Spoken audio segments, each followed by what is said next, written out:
Hey guys, how are you all? Welcome back to my channel. Today we will see what if Naruto joins fairy tale fanfiction Konoha bashing. If you enjoy, then please like, share and do comments. Naruto chuckled weakly as he laid next to the unconscious form of Sasuke. He did it. He really did it. He was able to keep his promise to Sakura. Slowly, he arose and limped over to his best friend, leaning down next to him, gasping in pain as he clutched the hole in his chest. "Kit, be gentle." Naruto jumped, frantically looking around for the voice dripping with demonic essence. "Wah, you really are dim, aren't you, Kit? I've only been in you for, what, your whole fucking life." Naruto's eyes widened. "Kyuubi? Correct, Kit. When you used me to help bombard sense into that traitor of a false bloodline, the seal weakened somewhat. We can now speak. False bloodline? Really? That's what you ask now? Hurry, bring the Uchiha back to Konoha. He needs medical attention. I'm healing you as fast as I can. Why are you helping me, Kyuubi? Don't you hate me? For the love of Kami, are you really that stupid? That's a question I should ask you. I've made your life a living hell. Now, if it was anyone else, I couldn't care less about those weak fleshwalkers and their horrid ways and short lives, but you've grown on me, Kit. First human to ever do so." Naruto smiled. "I don't hate you, Kyuubi. Without you, Sasuke wouldn't be able to return home now. Thank you, Furball." Kyuubi felt the side of his fox lips twitch in slight amusement and annoyance. He shook his head and sent the boy a playful glare. "Whatever, Kit, whatever." Naruto chuckled again as he slowly lifted Sasuke onto his back. Naruto groaned in pain and started limping towards the forest. He had a goal and a promise to finish. He couldn't sit around and talk to the furball all day. Kakashi clutched his hands into fists in the shadows, eyes glaring at his student. The demon really did it. He beat Sasuke even with the curse mark. Only a true demon could do so. He was right all along. Why Jiraiya went and trained the demon instead of the Uchiha was beyond him. Kakashi then noticed Naruto's struggling and his eyes wandered to the gaping hole in his gut. He smiled behind his mask as he started making hand signs. Naruto, being exhausted both physically and mentally, didn't hear the buzzing sound until it went straight through his stomach for him to see a Chidori. He dropped Sasuke and coughed out blood. "Kit." Naruto fell onto his back when the hand removed itself and struggled to see who his attacker was. His heart nearly stopped himself when he saw Kakashi-sensei holding Sasuke over his shoulder gently. Kakashi-'s sensei? Naruto's heart sank when he saw Kakashi's scorn. No, Kakashi couldn't be like them, he can't. He always smiled at him, treated him to ramen, spoke kind words. "I am not your sensei, demon. But silence. If you're wondering, I never liked you. Acting is supposed to be a shinobi's finest point, yes? Now, I'll leave you to die. Tell the village and Sasuke that he killed you, unlocking the ultimate form of the Sharingan." Naruto felt tears fall down his eyes, slowly shaking his head. This couldn't be true, it can't. This had to be a dream. Yes, he passed out while fighting Sasuke. This isn't real. Damn human. Just wait. When I'm out, I'll rip you to shreds. Kakashi smirked at Naruto's face of pure dread and terror. It made him feel good. "And I'll be considered a hero," he continued, "for killing the demon who killed my sensei. Anytime now. Wake up, wake up." Kakashi slowly walked towards Naruto and looked down at him. He raised his foot high behind him, aiming for his head. "Come on, wake up, Kit." "I'm not going to wake up, am I, Kyuubi?" Naruto trailed off his in thoughts. "Kit, hold on." Kakashi brought his foot down, slamming it onto Naruto's head. Naruto screamed loudly before blacking out, blood flowing from his head now as well. Kakashi nodded at his work before turning around and heading towards the forest. Kit, wake up." Kami, Yami, otherwise known as the Shinigami, and Tozi watched with disdain as the history unfolded itself. They couldn't believe it. What had Minato seen in these people of Konoha? Naruto's own sensei. "I've had enough," declared Yami. When she sealed Kyuubi inside baby Naruto, she herself had heard the man's request. It pained her how no one besides few actually listened. "This is dreadful. That village shouldn't exist," spoke Tozi, shaking her head. Kami growled and stood up from her throne. "Sisters, let us go." The other two nodded before they disappeared. They reappeared before the barely alive Naruto. Kami leaned down, slowly pulled him up, then kissed him. Shortly after, his wounds started to heal enough for him to regain consciousness.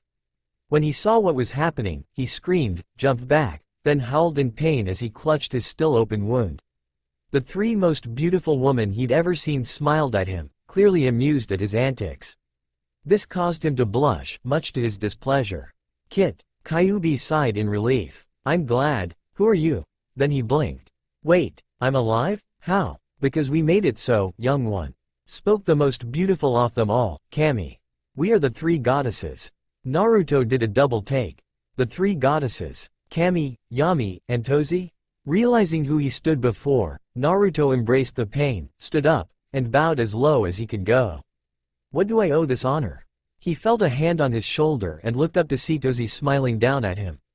"There'll be no need for that." She spoke kindly. "We've been watching you." "Why you have?" he asked, sitting down to ease the pain. "Why? Because of Minato. Not to mention, you're one of the purest souls alive. And from what we've seen, we're absolutely disgusted at Konoha. We wish for its downfall. Will you assist us, Naruto Uzumaki Namikaze?" "Namikaze? Your father was Minato Namikaze." Naruto felt lightheaded at this. "What'll it be, hot stuff?" spoke Yami. "We can help you in the downfall, but for a price. When you're strong enough, you'll be ours." "Yes, in that way. We'll grant you immortality and we don't mind if you're with other women." Naruto blushed again before thinking. Konoha did nothing but hurt him, call him a demon, and now betrayed him. They deserved long put-back judgment. He made a decision. Only the pure and the kind shall be spared, and he already knew who they were. He looked up at the goddesses before bowing his head.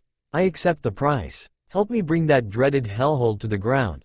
The three goddesses smiled in pride before Kami stepped forward. "I shall give you the gift of life. You may heal any injury, even death. You're now immortal. When you turn 18, your aging process will stop permanently," she said, kissing his forehead, causing him to glow blue before stepping back. Yami stepped forward. "I give you the gift of death. By touching someone, you may cause them to die however you wish," she said, kissing his cheek, causing him to glow a blackish purple. Tozi was last. "I give you the gift of nature. You may control it all, however you wish. It is at your disposal. And, with it, you will no longer need hand signs to perform jutsu." She kissed his other cheek and he glowed green. Suddenly, the three glows returned and he clutched his eyes in slight pain. When he removed his hands, they were black and swirling with purple, green, and blue floating around. His eyes were slits with 4 tomos like a full-fledged Sharingan circling it with rings like the Rinnegan. He blinked and he returned to normal. Wah, that was infinity. A special type of jutsu eye that had a combination of 3 eye techniques: Sharingan, Byakugan, and the Rinnegan. Plus, it has some of its own features as well. You now know every single jutsu known to man and animal. Naruto stayed silent before bowing his head once more. "You have been kind, giving me so much." "Oh, we're not done yet," exclaimed the ever-enthusiastic Yami. "We're bringing you to meet a friend of ours in a different dimension. While you're training with him for 3 years, Kami will take care of informing the dastardly village of your living. I'll destroy the Akatsuki in Madara, and Tozi will take care of that damn snake." Naruto's eyes watered. "Why?" he gasped out. No one's ever done something so nice for me before." The three held him. "It's because of your pure soul. Now, sleep. When you wake up, you'll be with the Dragon King." Naruto nodded, dozing off in the women's arms. Bahamut, the Dragon King, looked over his kingdom. His dragons have just hidden from their children like ordered. Good. Suddenly, his ears perked up. He turned around to see Kami, goddess of life, before him holding a small child. Out of respect, which the Dragon King held for almost no one, he bowed. "My ladyship, what do I owe this honor?" The goddess held out the child in her arms, covered in dry blood. Bahamut raised an eyebrow while Kami laid him down.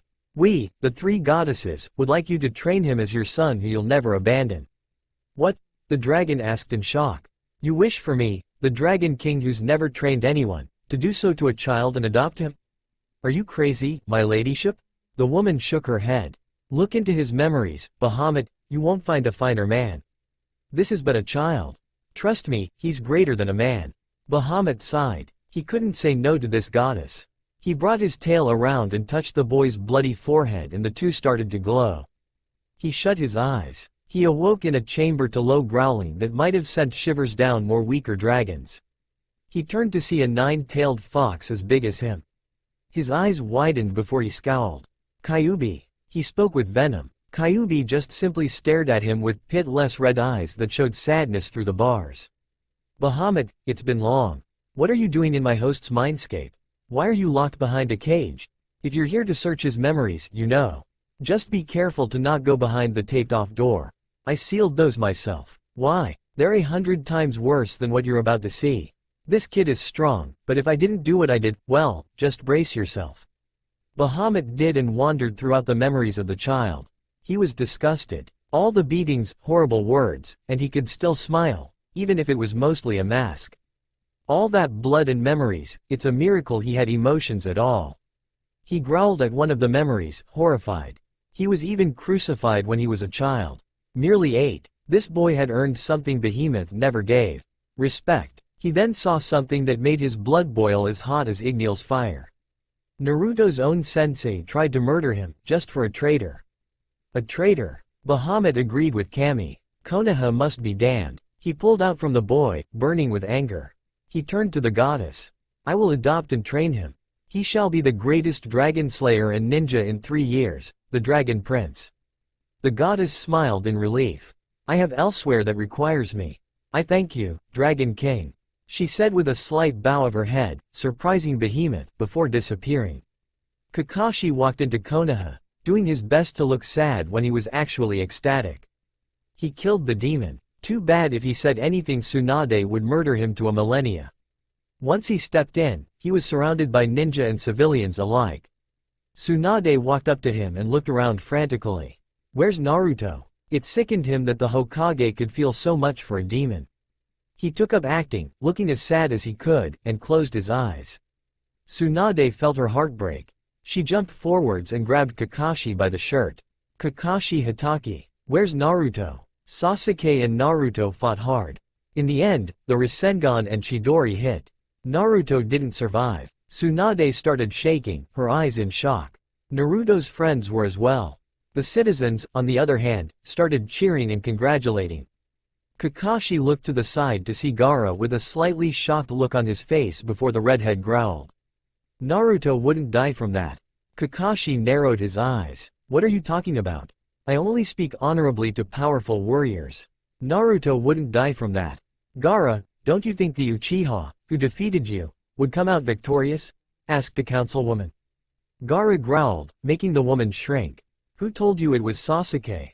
It wasn't him. He was easily defeated. Naruto was the one who beat me, said Gaara, remembering the hardest head he'd ever felt from the blonde.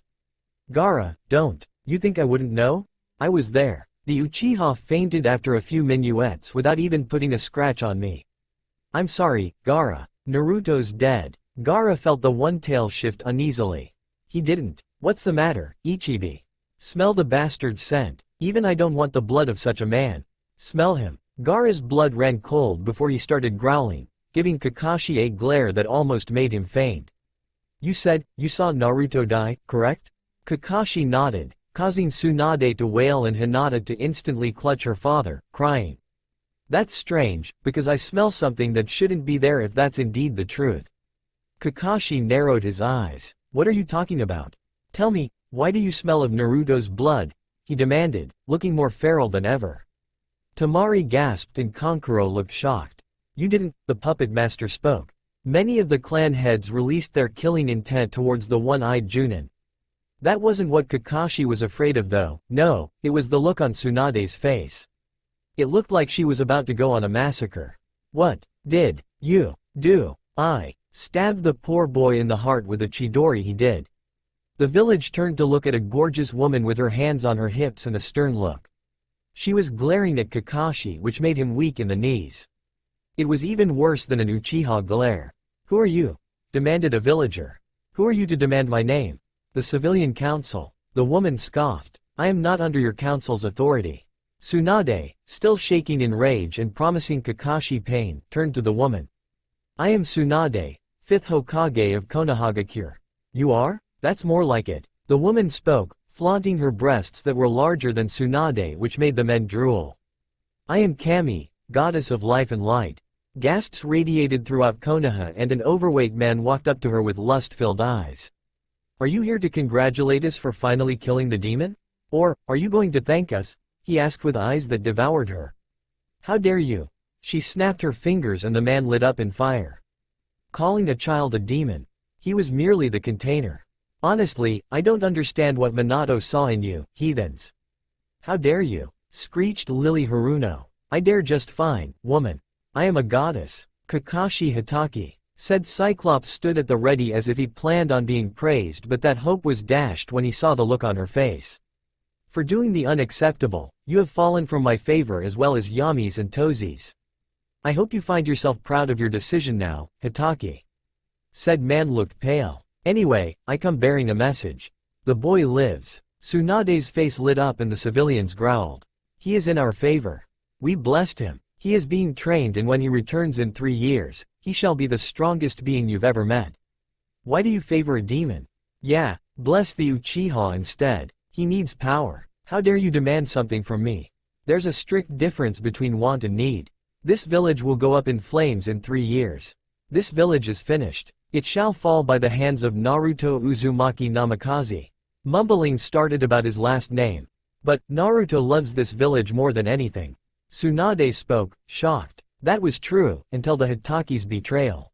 Honestly, if he was a demon he'd do what he'll do in 3 years ago. Goodbye Konoha. Only the pure souls that are in Naruto's favor shall live. Good riddance. She huffed, disappearing. And there was chaos. Gaara, who had been appointed to Case Cage, stood and walked towards the gates. Lord Case Cage, where are you going? Asked Homura. We need you in the upcoming battle with the demon. Gaara scowled. This place has fallen from my favor as well. I shall spread what has happened here to all your allies. Kami-sama was right. This place deserves to fall. Seriously, Naruto was the only decent being in this village. Kankuro spat. Tamari sent them all a glare before following her brothers. Itachi didn't understand what happened. Only seconds ago was he sleeping in his bed. Only seconds ago was he awoken by screams. And only a second ago did he walk into the Akatsuki's entrance did he only see a beautiful woman standing before all the tailed beasts they collected. Before her and them were the Akatsuki. Dead, even Madara Uchiha. Only Hidan, Kisame, and Deidara were alive, bloodied, and cowering in a corner. Ah, Itachi Uchiha, wonderful to see you. Itachi did his best to look calm, after all, and Uchiha never showed fear. Never. It was hard, though, to be standing before a woman who likely defeated all of the Akatsuki single-handedly with the tailed beasts as backup. The woman's ruby lips molted into a smile as if she could sense his fear. He didn't doubt it, after all, this woman was the embodiment of poison. Yes, she was the meaning of the word beautiful, but it was a deadly beautiful. Her long black hair flowing in waves down her back with red curling at the base and tips, her pale pearl skin made even an Uchiha look tan. And her eyes were a deadly combination of black, red, and purple. She was tall, had a perfect body, and had a proud aura of power around her. Yes, Itachi admitted it, he was terrified just by her appearance. Let's not forget her voice. It was beautiful, yet, dead. You are? He asked, somehow able to keep his monotone voice. I'm so glad you asked, Itachi. These fools didn't think of asking until Pain and Madara were dead. Oh, I guess you call him Toby, but whatever. She said, nodding towards the cowering S-ranked missing nin who flinched when she motioned to them. I am Yami, goddess of darkness and death. Many people even call me the Shinigami. Yep, terrifying. Itachi had never been so scared his entire life. Ida-chan. He didn't like that nickname, but when it comes from Yami, he couldn't do anything. Being a goddess and all, know that you weren't the one to kill your clan. Itachi was shocked, but forced himself not to show it. So, like these wise buffoons, I hope you'll take up my offer. Depends. You know Kakashi, Naruto-kun sensei, yes? Itachi nodded. Naruto's father's student. Don't say that. That man has no right to be such. He tried to murder Naruto. If you'd say Itachi was shocked, you'd be right. Kakashi was a better actor than he thought. He truly believed that one-eyed man liked the Kyuubi container, yet he betrayed him.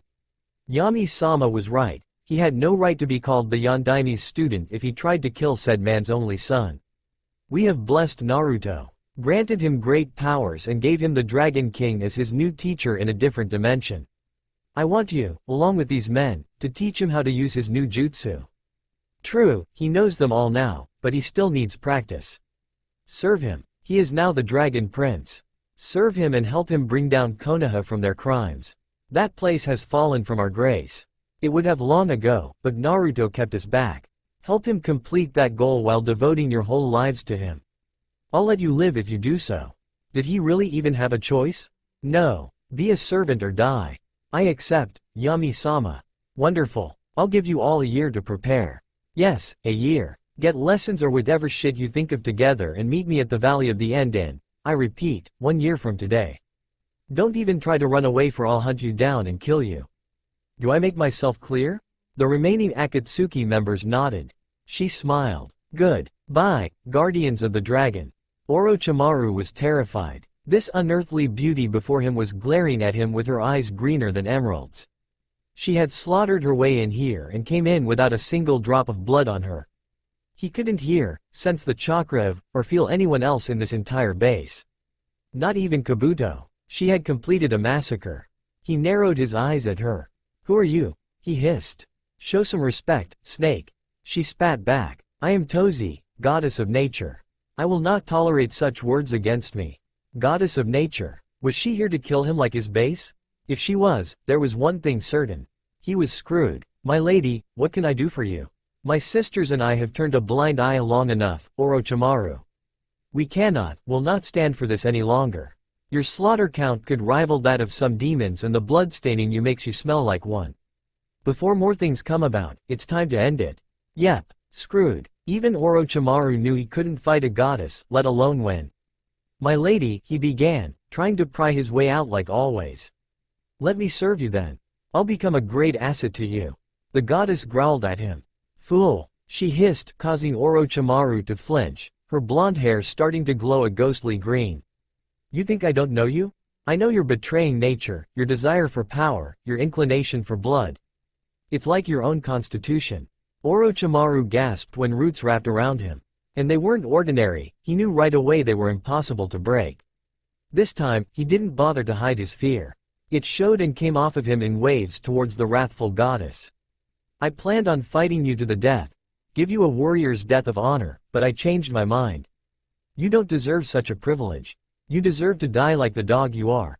Know your place, Orochimaru.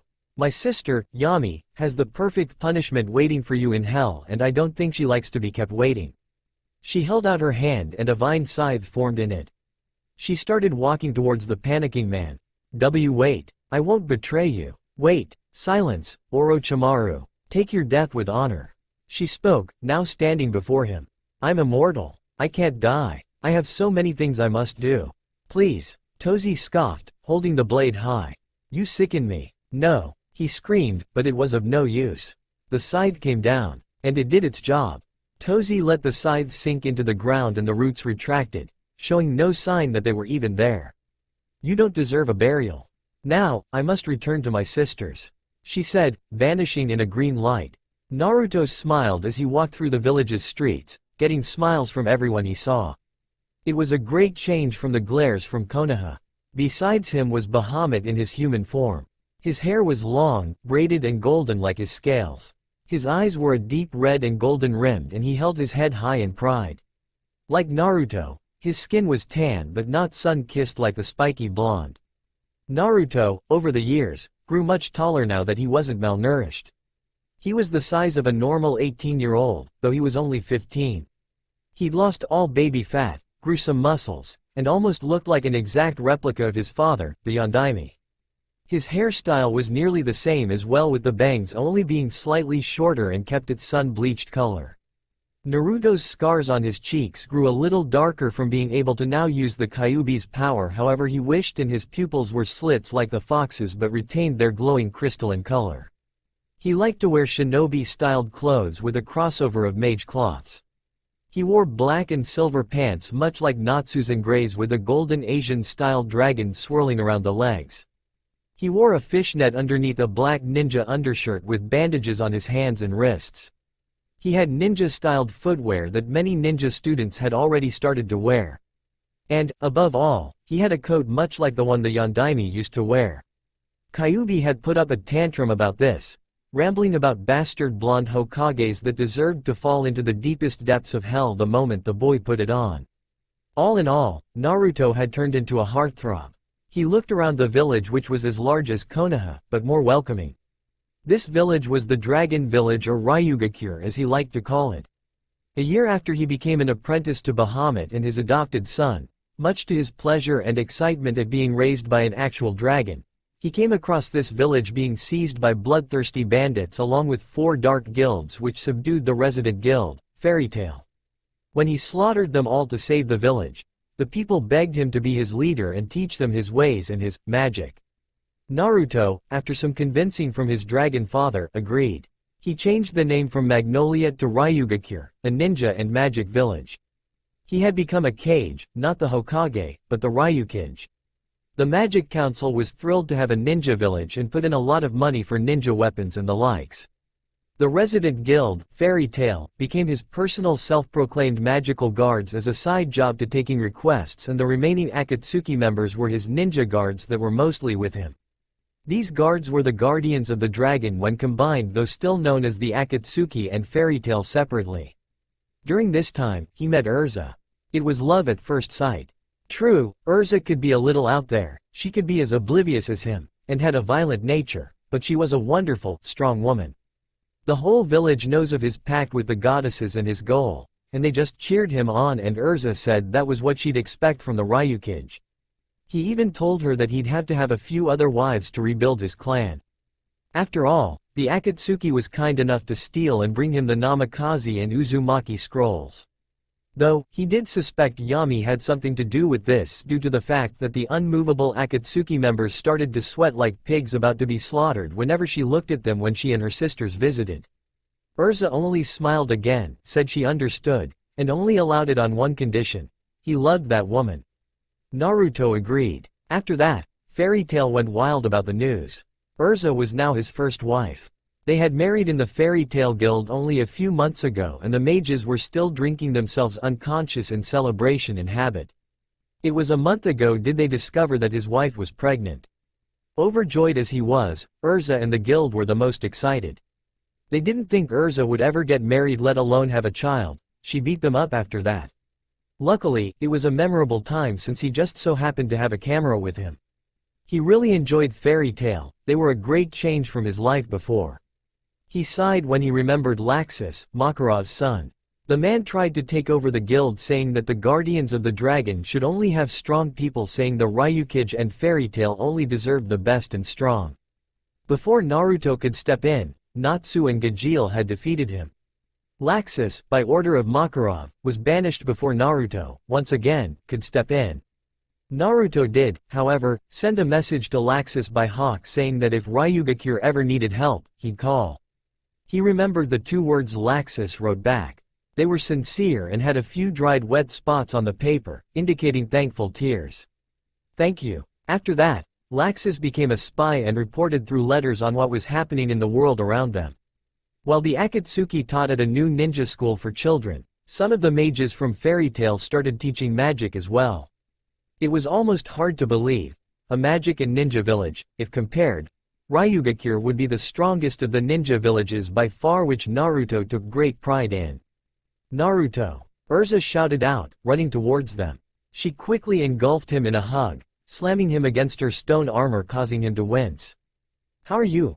She asked, not noticing the pain she had just caused to her husband's cheek. Naruto smiled. No matter how much she hurt him, be it on purpose or not, he loved this woman so much. Fine, Urza love, fine. I'm just heading back to the Namikaze estate. Would you like to accompany me? I would. I still need to clean the living room before we leave later today to take down that god-awful village. Urza had never been good at cleaning, which caused her great distress. Mirajane had been kind enough to assist her. After hours of explanation and demonstration, Urza could finally do an adequate job at it. Naruto smiled and nodded, taking a hold of her hip and started walking along.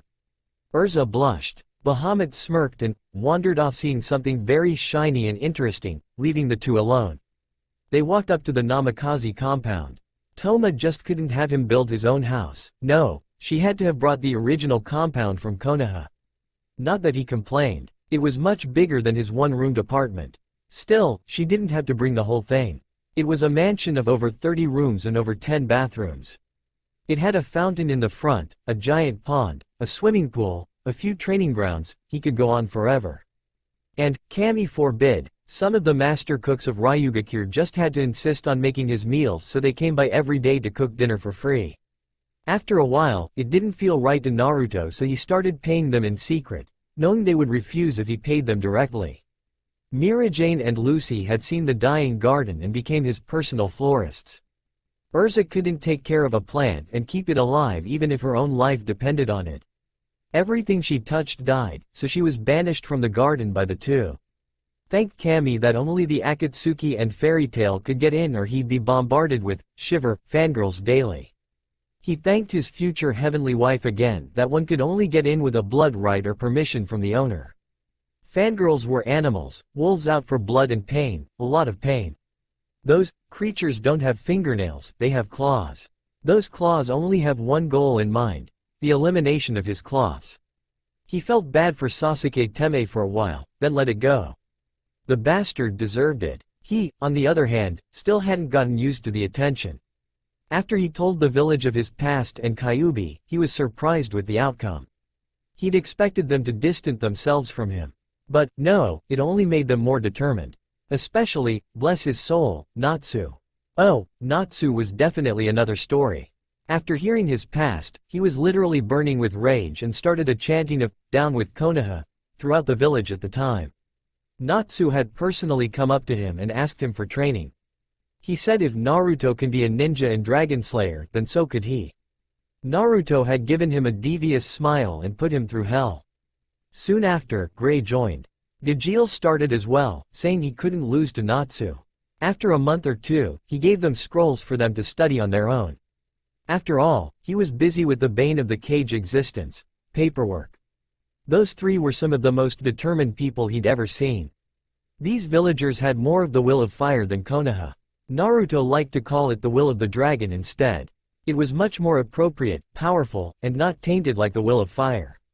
Once inside the compound, one could already smell the scent of lunch flowing in the air and realized that since he wouldn't be here for a while, the troublesome cooks decided to make lunch, which they never did. Oh great, he was starting to sound like Shikamaru. He couldn't help but smile at that. Urza's stomach growled and she just kept standing tall. Naruto looked at her with a smile. "Urza, you're hearing things," she quickly proclaimed smoothly. Naruto shook his head in amusement and captured her lips in a loving kiss.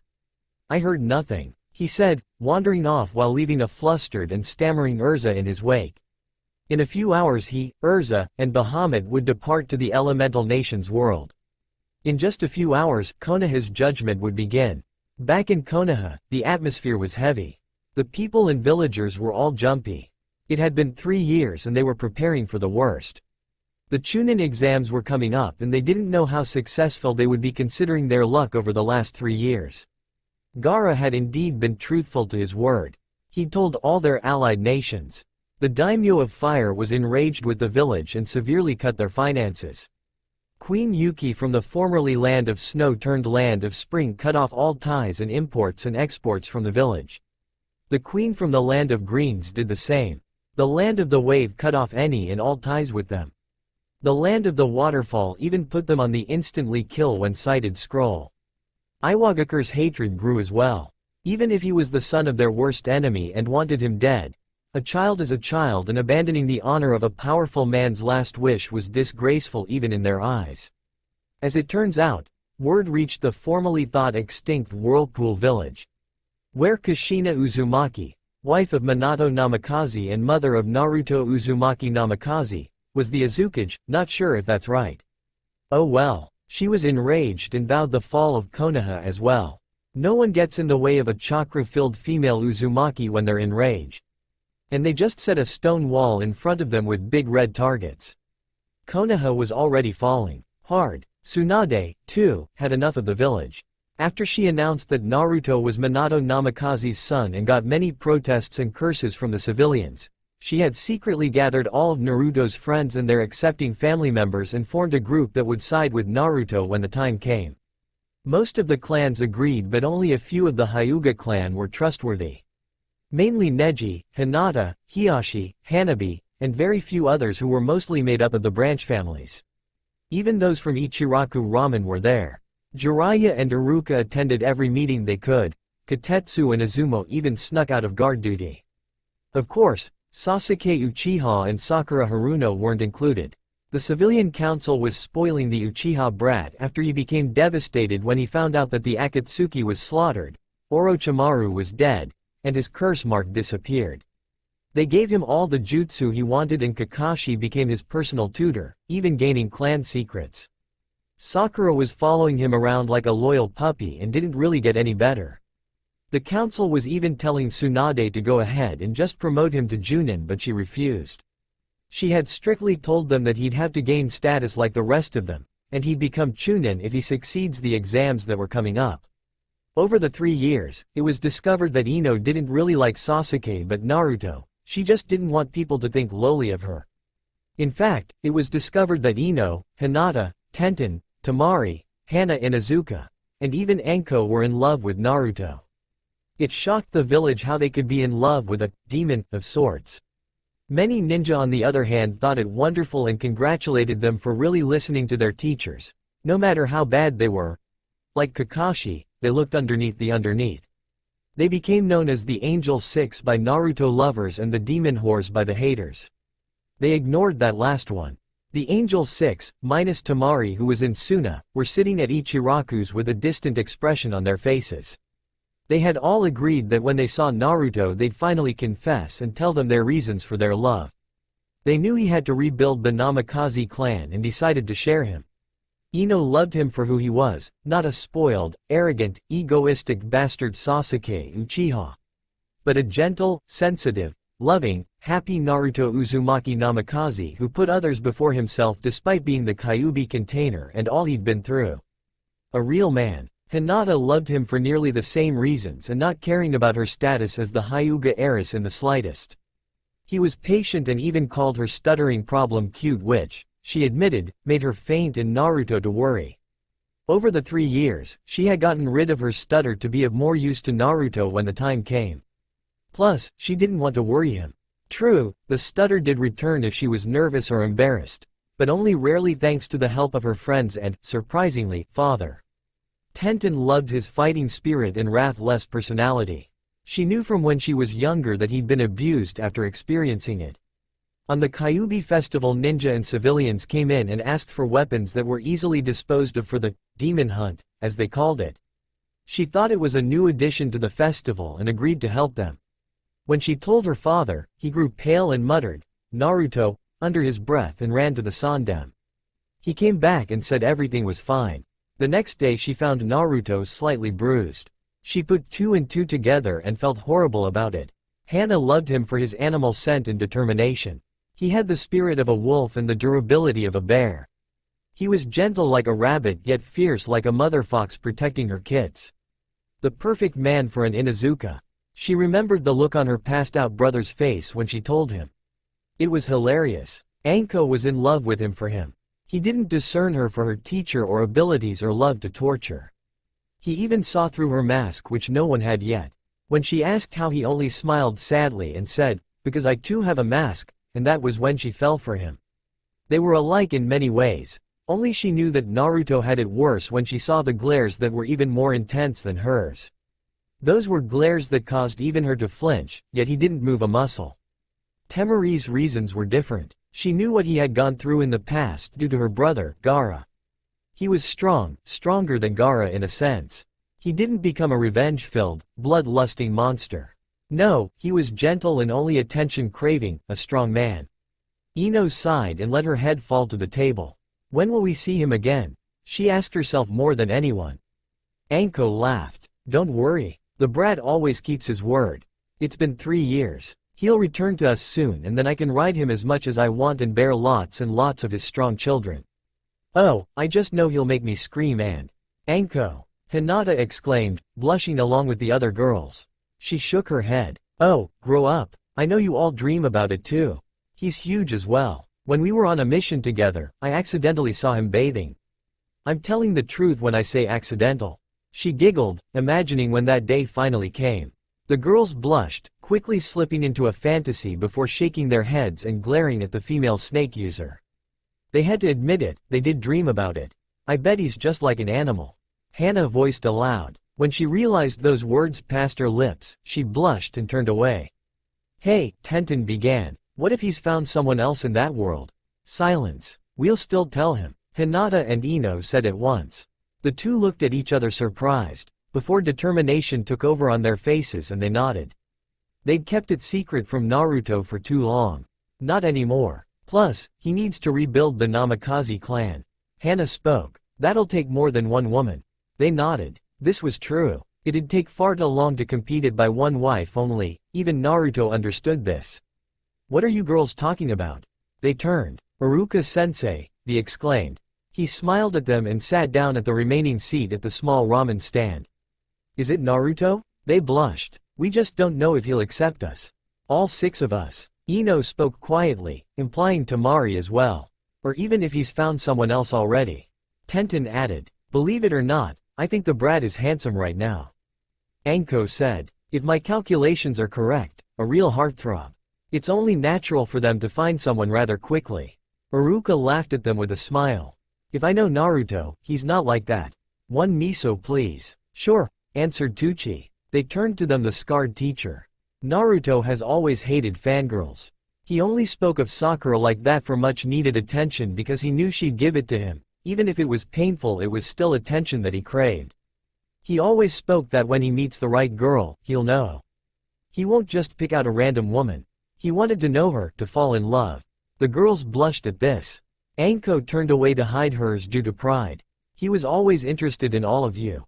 He came to me saying that he liked multiple girls and he didn't know what to do. He couldn't stop liking them, even if some were older. He felt ashamed at first, but I told him it was alright. I knew of his origins at the beginning because of the Sandame's slippery tongue. I knew he'd have to rebuild his clan, so I told him it was alright for only him and him alone. He didn't understand at first, but his shame went away. He's a pure boy, one with a heart ready to be filled. I know he'll accept your feelings. Don't worry. Just fill his heart and he'll welcome you with open arms, be he with another woman or not. The girls nodded, relieved and happy.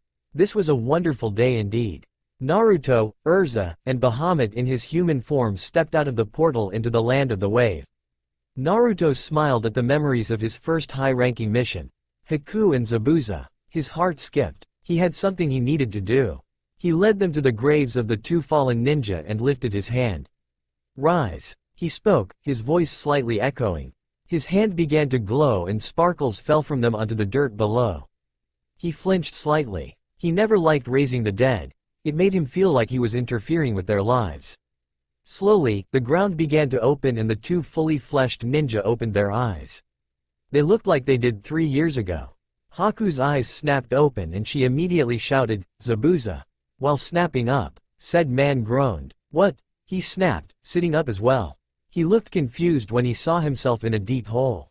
He grabbed his sword that was sitting by him, stabbed in the dirt, and walked out with Haku. Hello again, Haku, Zabuza. The 2 sharply turned around and at full alert. Urza quickly jumped in front of Naruto protectively only to be pushed aside by him with a reassuring smile. She reluctantly backed down. When the 2 saw Naruto, they relaxed. It's you, brat, what's going on? I could have sworn that we were dead? Naruto finished for them, causing them to silence themselves. It's true, you were dead. I brought you back. What? Haku spoke under her breath. How in the hell could you do that? Zabuza snapped. He could feel the powerful aura coming from the Namikaze and it slightly scared him. He didn't think anything could possess such an aura, not even a Biju. Naruto smiled sadly and began to tell his story. Haku cried when he spoke about his betrayal while Zabuza growled, letting loose his bloodlust and slamming his sword into the ground out of rage. He hated himself for acknowledging that man. Never again. They seemed fascinated with the rest of the story and frightened when Bahamut turned into a dragon before their eyes, snickered, then turned back. He spoke of his origins and his need to restore his clan. He also introduced Urza, who still had a protective aura around her. She may be his wife, but she's also a part of Fairy Tail, his personal guards. When around powerful unknowns, then she was always on alert. That's my story. So you're the Ryukage of your own ninja and magic village? Zabuza asked. When Naruto nodded, he whistled. Nice, brat. Thanks. So, what'll happen to where Konoha used to stand? Naruto gave a devious grin. The goddesses already have made their decision. Once that land is destroyed and cleaned out of rubble, they're going to send my village to this dimension to where it once stood. Of course, I'll keep the mountain with the Hokage's faces intact, but nothing else. We'll still be able to travel through the two dimensions though. Ryugakure will basically be like a dimension connector. Go in through one way, you'll still be in the elemental nations. Go out the other, then you'll be in Fury. Wow, brat. That's complicated. I think the complicated thing is being chased by rabid fangirls while trying to find the right ones who love me for me to help rebuild my clan. Damn, I sound like Sasuke Teme, but it was in my father's will. He wished it, so I'll comply. Zabuza gave him an eye smile. You're an honorable man, Naruto. Unlike that Hitaki. He spat. Haku blushed and whispered something into Zabuza's ear, who nodded. I think that's appropriate. I agree. We do owe him our lives. He spoke back before turning to Naruto. I have a request. Naruto raised a perfect eyebrow, not expecting something as such. Yes? As thanks, I would like to join your village as a dragon ninja.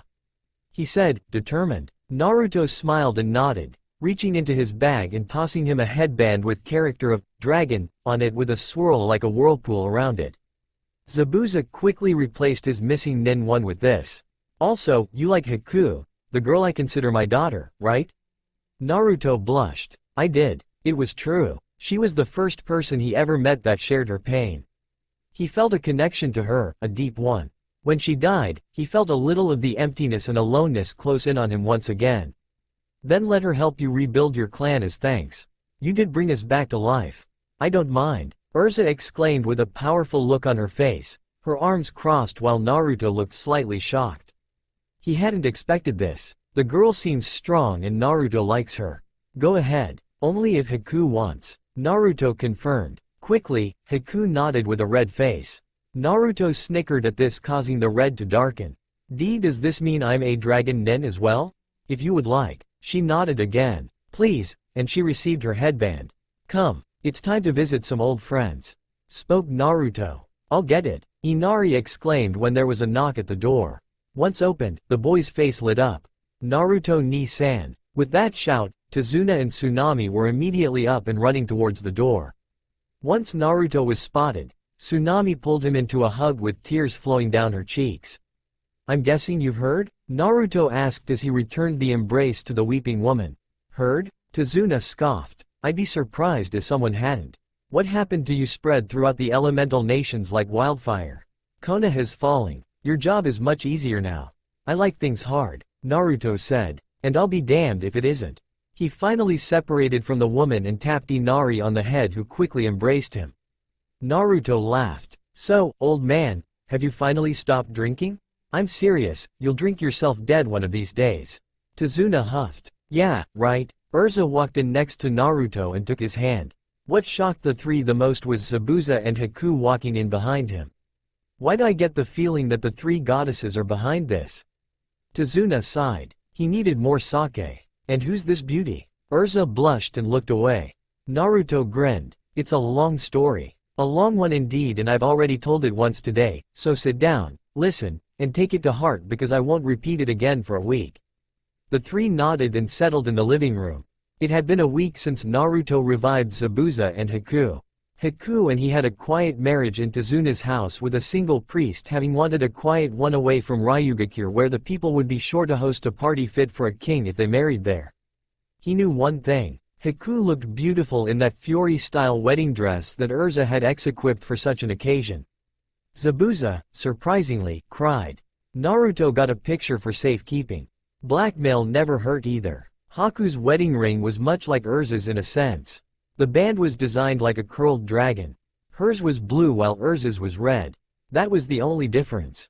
Surrounding the diamond and keeping it in place was a swirl of silver with blue sapphires like a whirlpool. Urza's little stones on the swirl were rubies instead.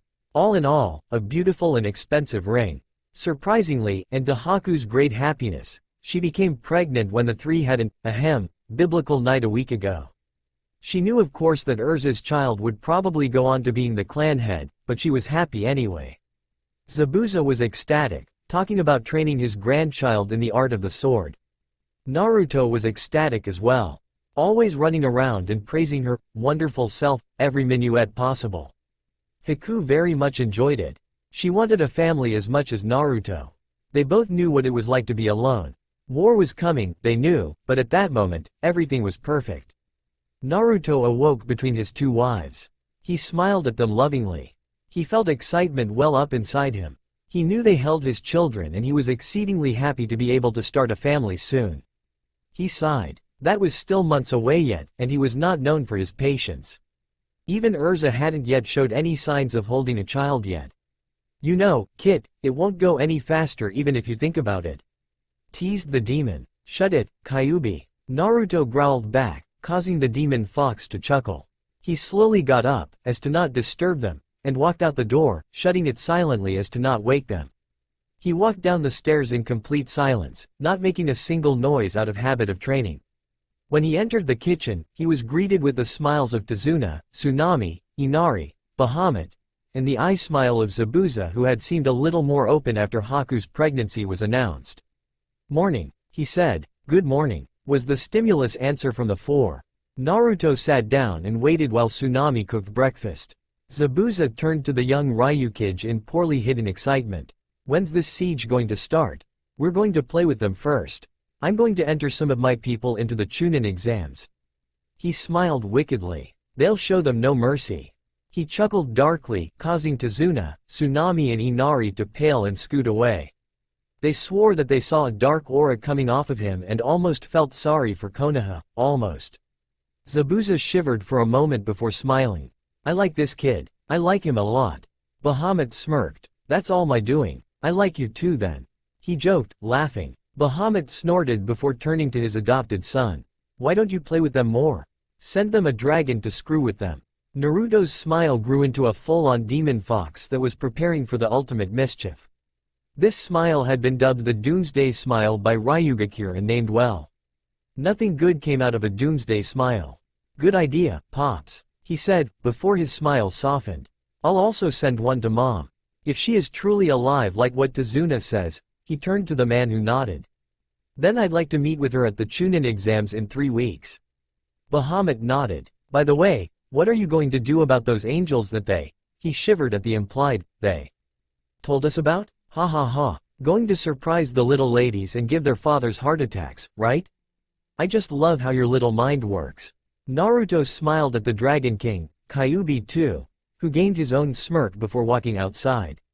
Shiro, Kuro, a midnight black dragon and Snow White dragon appeared before him. They were a little bigger than Naruto himself in height and both had golden eyes. These were the twins who were a few years older than Naruto himself. Dragons are immortal yet they age like a human until they're adults. Kuro, I need you to deliver a message to Konoha and Shiro 1 to my mother in the Whirlpool Village. They nodded. Kushina was having a bad day. She was still irked about Konoha treating her son as such and pissed at Danzo for lying about him being dead. When she gets her hands on him he won't know the meaning of pain anymore. She knew even Danzo feared the legendary Uzumaki rage that was usually passed down through females and were ruthless when in that rage.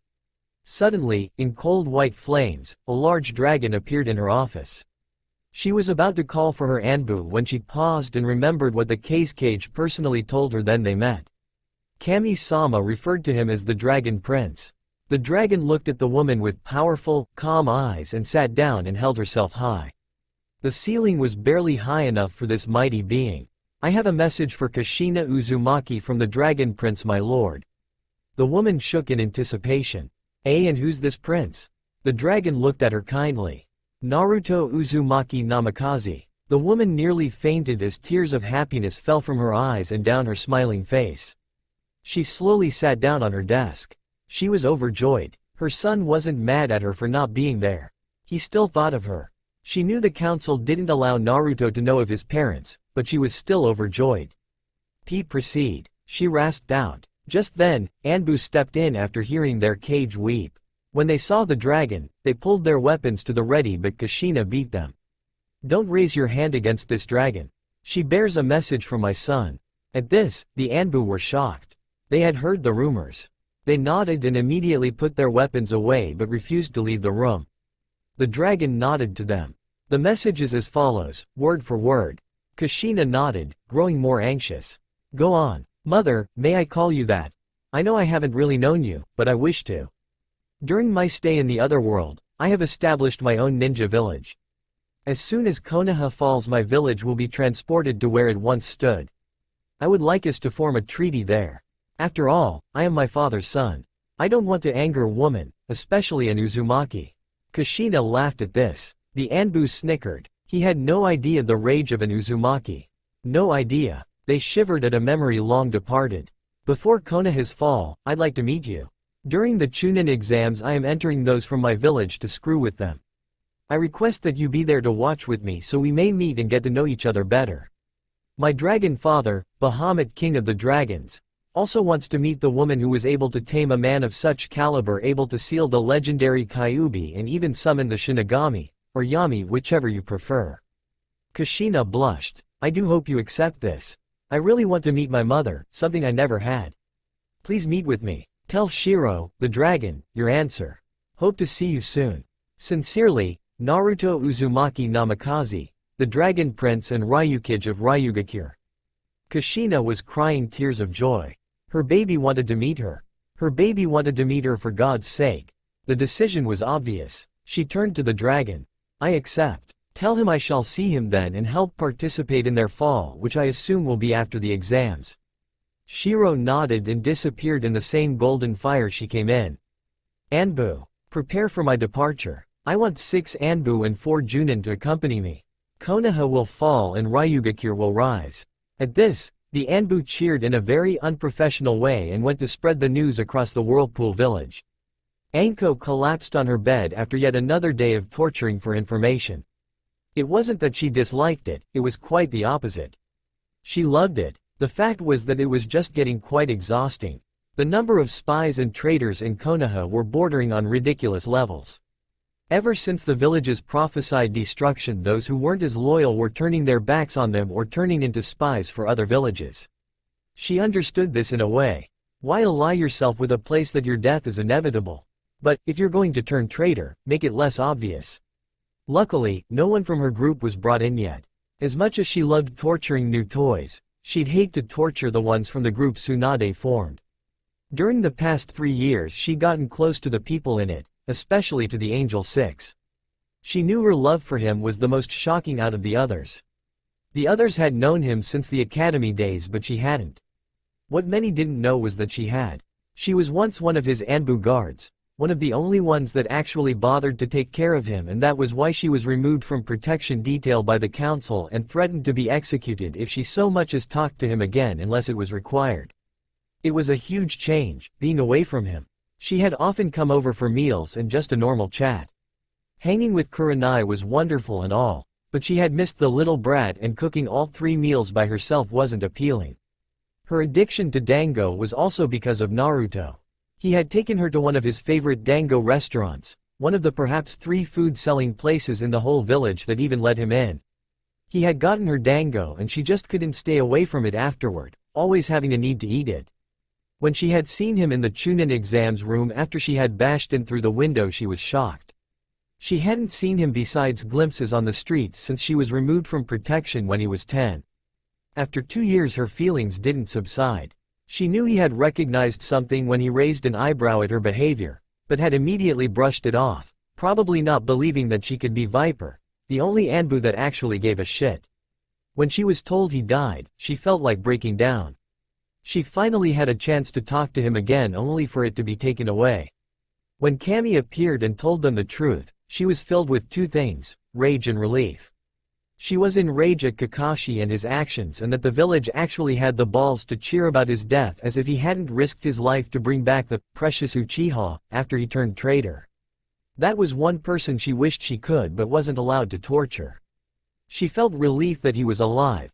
Like thousands of butterflies flew down her throat and started to flutter in the pit of her stomach. Not long after, the Angel Six came out with their feelings, telling all that they loved Naruto despite the negative attention they'd receive. Kurenai, who already knew of her feelings, often joked about how the so-called last Uchiha got all the weak girls and the dead last got all the strong and hot ones. Anko let her mask slip a little and let a small loving smile fall onto her face. No one was here, so her reputation wouldn't be ruined. Naruto was returning soon. The only thing she was truly nervous about was when he finds out about the Angel Six. What would he do? What would he say? She knew he wasn't used to that much love and attention, so she couldn't interpret his to be actions, even if she had dealt with the same things. But that was the past, and the past didn't matter. What mattered was the future, and she saw a bright future indeed. I see, Naruto said, happy when Shiro returned. Thank you. Can you please deliver this letter to Gaara, the cage, for me? After a nod, he quickly told the message to the dragon. Your mother seems like a very nice woman. You're lucky. Goodbye, my prince. Shiro said, disappearing. Your mother? Haku said. When do we get to meet the woman? Urza asked, crossing her arms out of habit. During the Chunin exams. He chuckled. He could barely wait until the day. Ah, kid, you're evil. I'm so proud of you. Thank you, Kyuubi. I had a good teacher. You flatter me, but you're damn straight. I was talking about Bahamut. I'm kidding, foosball, I'm kidding. Both of you were good teachers. You're lucky I'm behind a cage kit. Who's going to participate? Oh, I have a couple people in mind. He smirked. Back in fury, 5 people sneezed. Tsunade resisted the urge to slam her head against the desk she sat at as she faced the civilian council. And, judging by their looks, most of the clan heads were doing the same. Sume Inuzuka, however, wasn't resisting the urge and slamming her head against the wood full force. Once again, the civilian council was blaming the demon child for this predicament. It's because of how you treated him. Tsunade finally snapped. This is the demon's fault and you know it. Screeched Lily Haruno. Shikaku Nara sighed. I disagree. He said, what makes you say that? Kaharu countered. Indeed, if you had just let me enroll him in my route. That's enough of that, Danzo. Tsunade shouted. Once again, the Nara head sighed. Think back. No matter how much abuse you put Naruto through, he kept himself back, didn't blame the village at all, and loved it with the bottom of his heart. Finally, after betrayal, he snapped. I don't blame him though. I'd have snapped long ago and took my own life or destroyed the village as much as I could. Personally, I think we're fucked when he gets back. How dare you? Homura shouted. I speak nothing but the truth. I agree with Shikaku. Hiyashi spoke, surprising the civilian side that he was sticking up for the man speaking good about the demon. I met the boy a few times due to my daughter, Hinata. He was a fine young man. I was surprised how pure he was actually. I'm not surprised, however, that his sensei's betrayal finally made him open his eyes. Now, Danzo began, trying to take control. I think. His speech was interrupted when a large black dragon appeared in the middle of the council hall in cold black fire. Nearly everyone gasped. The dragon scoffed before looking into everyone's eyes. I bring a message from my lord. And who is this? The dragon prince, Naruto Uzumaki Namikaze. Silence. Tsunade broke it. Please, speak your message. And I want no interruptions. Lady Tsunade. The Hokage slammed her fist into the wall beside her, causing it to crumble and the room to flinch. I think you need to remember that I am the Hokage and therefore I am the one in charge, not the other way around. She turned to the dragon. Please continue. My master has told me that judgment time has come for Konoha. In the name of the 3 goddesses, it shall fall. But, silence, snapped Tsunade. During those 3 years, my master has established a ninja village of his own. Ryugakure, or the Dragon Village, named after his teacher, the Dragon King. He is the cage there, the Ryukage.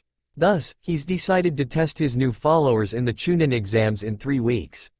He, himself and his dragon father, will be joining to watch the show with the other cage. The dragon paused. Is that all? Tsunade asked, dumbfounded that Naruto was a cage. The dragon shook his head. No. 3 years ago, when Yami-sama destroyed the Akatsuki, grumbles radiated through the room and Kuro patiently waited for them to calm down. She spared 4. Those 4, along with others, have become his personal guard. the guardians of the dragon. Those 4 shall be coming as well. Who are they? Danzo inquired. Hidan, Deidara, Kisame, and Itachi. Itachi? Chaos reigned free throughout the room.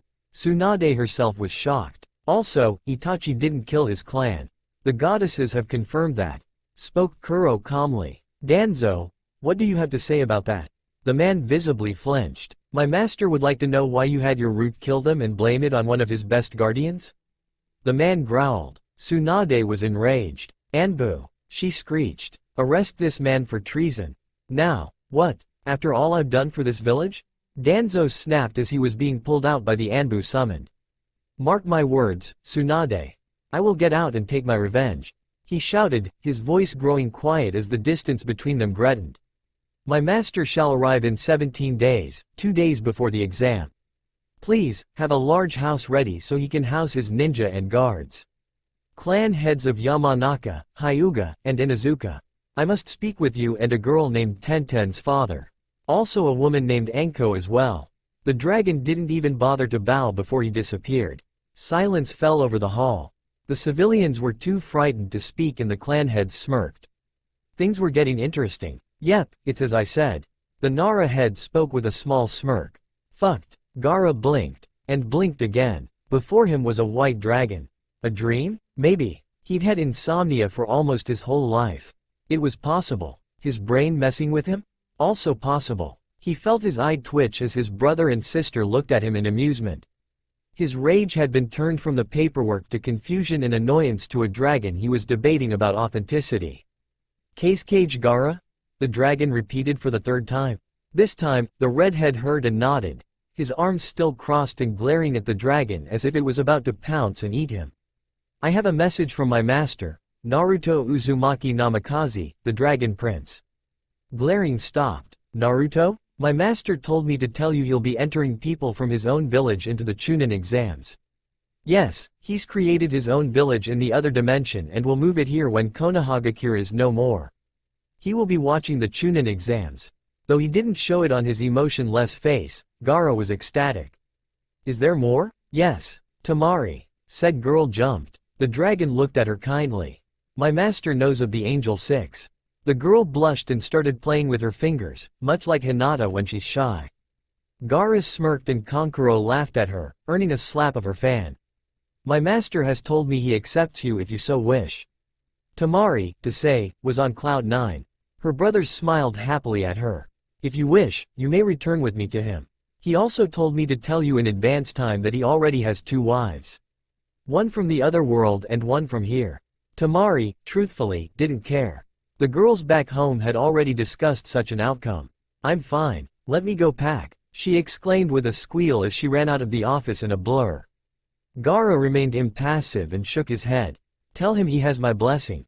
What? Kankuro said. No, treat her right or I'll slaughter you. Naruto wouldn't do that. It's your type of person that I would threaten. Gaara said bluntly. Kankuro sighed. Back at Konohagakure, said clan heads and their daughters met in the Hyuga household, away from prying ears. Tenten had just arrived with her father when she was quickly followed by a confused-looking Anko. Did you, perhaps, meet with a dragon? They all nodded. Said dragon appeared. Good, you're all here. Yes, what's this about? Asked Inoichi Yamanaka. The dragon smirked. Prince Naruto knows of the Angel 6. Oh, surprise, surprise. Everyone's jaws were on the floor. And he's fine with it. The girls let out sighs of relief but braced themselves, hoping that he'd continue with the message. He did. If you do so wish, he accepts you. He paused for the inevitable as the 4 girls squealed and one girl, Anko, brightened drastically. But, you must know he already has 2 wives. Doesn't matter, proclaimed Hana. It's to help him rebuild his clan. That's my girl, Sume exclaimed proudly, happy she was getting her alpha. The girls ran over to each other and hugged. How did Naruto know of it? Hiyashi found himself asking. The dragon scoffed. I can answer that one for you. He said, when you have 3 gossip-loving, all-knowing goddesses that like to pop in randomly, it's hard to keep anything secret in the world. The room sweat dropped. Also, I have a different message. The dragon's tone was serious, the clan heads tensed. We do know about your group Tsunade formed. Tell them this. The time for Konoha's fall is nigh. Those who fight with me shall live. Those who are against me shall die. After the Chunin exam's last round, Konoha's judgment shall begin. Blood shall rain in righteous fires all around, and this is a battle I will win. Join and fight and your clan shall prosper, deny and cower and it shall perish. The heads tensed even more. It was nearly time. In a week a dragon will come to the Hyuga household and receive an answer. Fight us, or join us. Now, if the women would like, I could take you to Naruto. The girls squealed again, even Anko, and raced out the door and the clan heads chuckled before becoming serious once again. We will give our answer in a week, though Naruto probably already knows the answer. Kuro huffed. Naruto-sama or Prince Naruto, if you join. Show respect. Not that the prince cares, but it's manners that us dragons hold very dear to us. They nodded. Oh, before I go, I think I'd like to tell you something unrelated to this message from my lord, he said, turning an amused, scaly eyebrow at them. The Kyuubi created both the Byakugan and Sharingan when he was bored. And if Kyuubi's in Naruto, then he's technically your clan founder. See? Respect. Then Kuro disappeared, leaving a shell-shocked room. Danzo growled as he collapsed onto the throne in his secret underground base. Thanks to his rude Anbu, he was able to escape the cells before he had to deal with Ibiki. Even though he was relieved at the thought, it also enraged him. He had done so much for this village, and this is how they repay him. By locking him up and scheduling his torture at the hands of a man that made even cages shiver in fear? If only he had gotten that demon brat when it was a baby. He could have raised the boy to be a weapon like no other. A weapon that would have allowed Konoha to rise above all others. With him in command, of course, he would have, after all, trained the weapon and it would only obey him. If only. He paused his angered musings. Why should he give up? The demon brat could still be controlled. If he took control of Naruto, not only would he rule the elemental nations, but the other world as well. His eyes widened at that thought. Why go for Hokage or the leader of the nations when he can be an emperor? A god? Chuckling to himself, a sly grin moved its way onto his scarred lips. All he had to do now was wait for the boy. After all, why have his root search for him when he knew the boy was going to be here himself? It was almost as if he was handing himself to Danzo in Red Ribbon. The Angel Six stood in front of a moderate-sized house. The two dragons had appeared at nearly the same time, dropped the girls off, then disappeared again as if they weren't worth it. They shook their heads. If they were going to be with Naruto, oh, they'd be sorry. Anko walked up and knocked on the door, waiting. Again, she knocked. Silence. Annoyed, she slammed her fist against the door and it opened to reveal a beautiful woman with blood-red hair, flawless skin, body armor covering her torso and armor-like gloves and a red skirt on with armor-like knee boots. All in all, a goddess. Who are you? She demanded in a strong yet seductive tone, her arms crossed. Anko didn't like to be sized up. Well, who are you? I asked first. Well, Urza? Another girl walked next to her. She had deep black hair and ice-blue eyes. She wasn't as tall as the tall one dubbed as Urza, but not short for her age either. She looked at them with a powerful gaze. You are? Anko sighed, giving in. I'm Anko Mitarashi. This is Ino Yamanaka, Hana Inazuka, Tamari, Tenten, and Hinata Hyuga. We're looking for Naruto. Urza smiled. Is that so? Why didn't you say so? She started to turn red. Haku, where is Naruto? Taking a shower, I believe. He should be out in a minute or two. He's been in there for a while. Girls. Who's there? Some girls who want to see Naruto. Well, let them in. Who is that? Tenten asked as the two girls led them through the door and into the quaint home. This home's owner, Tazuna. Haku stated, motioning them to the living room. Then, who are you if this isn't your house? Hinata spoke, clearly confused. Yeah, and how do you know Naruto? Ino asked. Urza smiled at them, showing perfect teeth. We're his wives. We carry his children, she proclaimed loudly, causing Haku to blush. The others blushed as well. So these two pretty ladies were his wives. The one named Urza was a prize in herself. They felt slightly degraded by her presence. Besides that, these two had Naruto's children. They really needed to catch up. They would not be upstaged. How do you get to know Naruto? Hana asked. Well, I was part of the Guardians of the Dragon, his personal guards of the mage side and one of the strongest. We met, got closer, went on dates like a couple, fell in love, married, moved in together, got. Haku slapped a hand over her friend's mouth. That's enough. She sighed. I got to know Naruto a few years ago. He saved my life. So, Anko began, not being able to put off the one question she's always wondered any longer. Is he huge or what? The two wives blushed and nodded, adding to the girl's anxiety. Urza, Haku, have Kuro and Shiro returned yet? A slightly more deep voice of Naruto flowed down the stairs. The girls straightened as they heard footsteps and almost faltered when they saw Naruto, a much older one. A much older, much hotter Naruto. If people thought Sasuke was hot, Naruto was a god. He smiled at them with a perfectly white and straight smile. His canines only slightly longer than normal, but they guessed that was due to the Kyuubi. Welcome. I hope Kuro and Shiro treated you well? Before he could get an answer, he was slammed into the ground by 6 girls. Tazuna and his family ran in to see what was so loud, and Tsunami quickly ushered the disappointed Inari into another room. I'm guessing you missed me? Anko glared at him, giving him his answer before slamming her lips into his.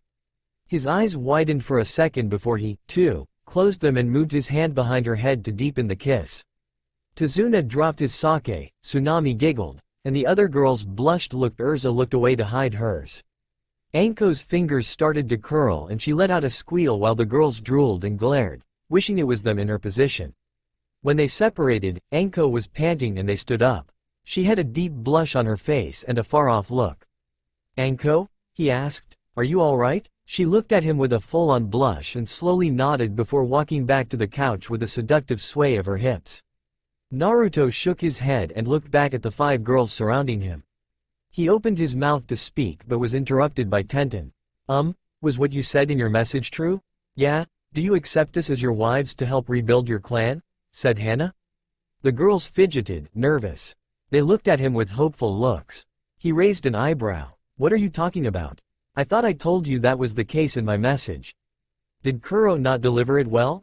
Extremely happy looks found their way onto the girls' faces. The 6, once again, tackled Naruto to the ground. He grunted when his back hit the hard floor. Naruto-sama, Urza called, worried as she literally started throwing the woman off of Naruto and held him against her metal-covered chest. Are you alright? Yeah, he groaned. You girls have gotten stronger. Of course, proclaimed Ino. We didn't want to marry you if we were weak. We've worked hard to share you. Oh? Naruto said, his eyebrow rising again. You mean you were planning to share me from the beginning even without my consent? The girls blushed and fidgeted. Naruto laughed. I'll never understand girls. Haku shook her head and offered him a hand. He took it. That's the thing. Girls don't understand boys and boys don't understand girls. It's nature. Once again, he looked at the girls. Welcome to the Uzumaki Namikaze clan, my dragon princesses. He smiled. I see. Tsunade smiled. Naruto had once told her about his multiple crushes and thought that he'd be able to have a CRA here in Konoha one day, not in a different dimension as a cage and dragon prince. The boys, especially Kiba, grew envious over this but quickly let it subside. They knew Naruto deserved it and they wouldn't be bitches about it. Even Izumo and Katetsu started grumbling about lucky bastard and the likes in good nature. Naruto really is a boy of burning youth. Unlike my ex-rival, shouted Guy, who was silenced by a punch from Tsunade. I agree, Guy-sensei, screamed Lee, receiving a twin punch. Silence, both of you. Do you want the council and villagers to discover our little group, huh? She snapped. Anyway, please continue, Hiyashi. Said clan head nodded. Yes. He left a message. He said, turning to the near 70 people in the room, ninja and civilians alike. It is as follows. The time for Konoha's fall is nigh. Those who fight with me shall live, those who are against me shall die. After the Chunin exam's last round, Konoha's judgment shall begin. Blood shall rain in righteous fires all around, and this is a battle I will win. Join and fight and your clan shall prosper, deny and cower and it shall perish. With each word spoken, smiles found their ways onto every face. The time was soon and the corruption shall fall. Jiraiya smirked. Damn brat. Lucky in so many ways. Shikamaru looked at Hiyashi, who seemed a bit pale.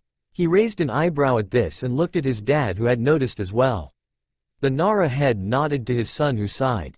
Hiyashi-sama, it's troublesome to ask, but are you alright? Inoichi laughed. Oh, he's just still a little shocked at something the dragon messenger said. I, too, was shocked out of my wits. Shuza, who was standing next to his son Choji, looked up from his chips. You? He spoke for the first time tonight? Inoichi shot him a glare. What? Asked Kiba, anxious to see what would make Mr. No Emotions shocked. Hiyashi just looked away, not finding the strength to make words. Sume snorted at the Hyuga head's behavior and answered her son for him. My dear little pup, it seems that the Kyuubi created two well-known techniques and he's stunned by it. What? Which ones? Kyuubi created the Sharingan and the Byakugan. Neji sputtered for a second before every eye turned to Hiyashi, who sighed and nodded, confirming her words. Their mouths fell open. That's beside the point, Tsunade said, standing up straight. Naruto has sent his message when he will attack. We must be ready by then. I can help with that. Everyone turned towards a small fox that skipped over to the confused Tsunade. She raised an eyebrow at it when it climbed up to her shoulder. And you are? Amy, one of Prince Naruto's informants.